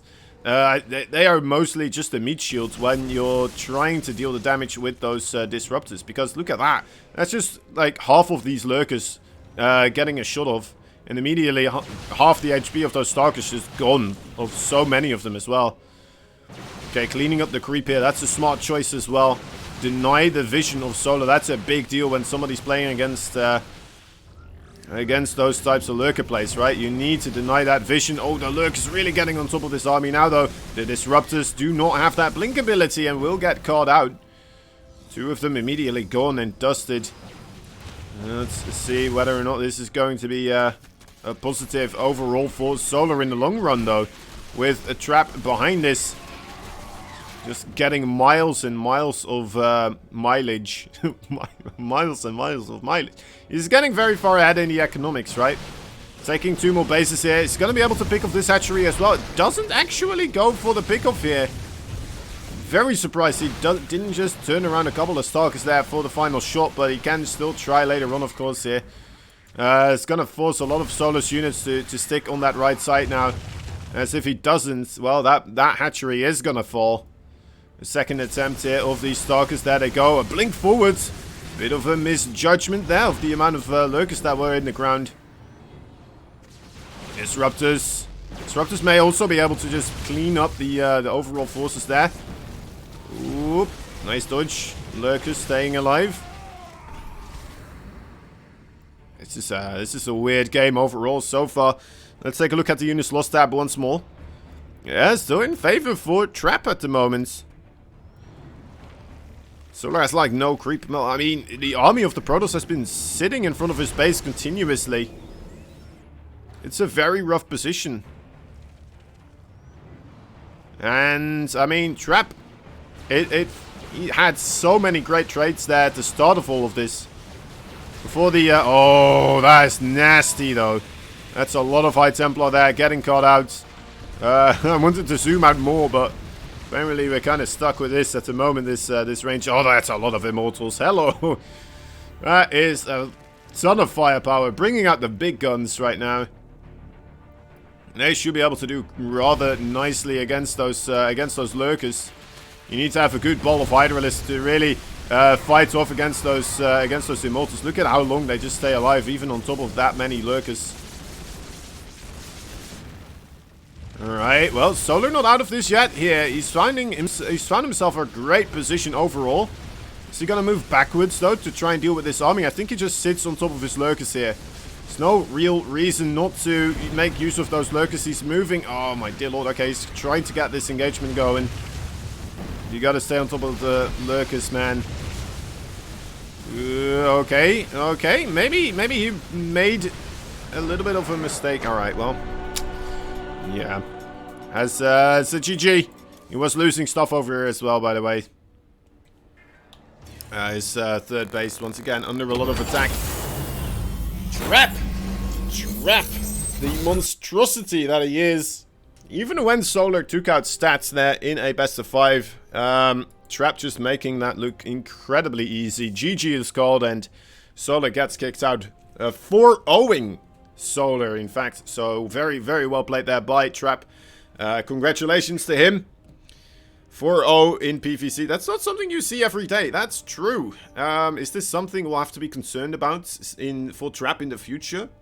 I was not expecting Trap to do all this well against Solar. Seeing him go up against Special and really, really struggling against Special, I thought, well, I'd see Solar a little bit better as Special overall. Don't get me wrong, Special, a very strong Terran as well, but I just don't see him on the same level as Trap and Solar and stats either, you know? And then, suddenly Solar and Trap. May have been a mental thing as well. I mean, Solar, I've heard some stories about him raging a little bit at the moment against Protoss.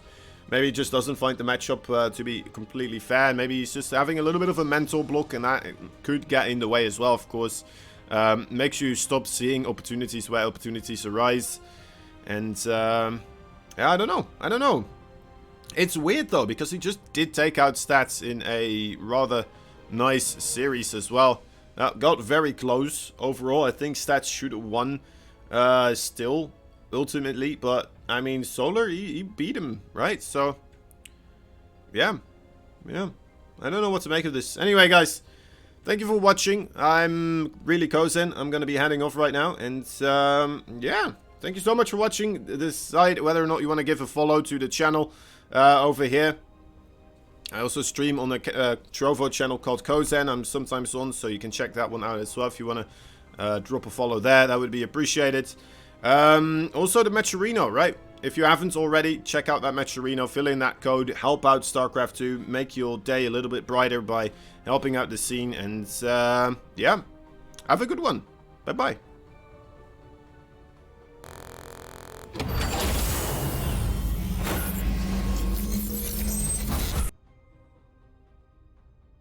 Nuclear.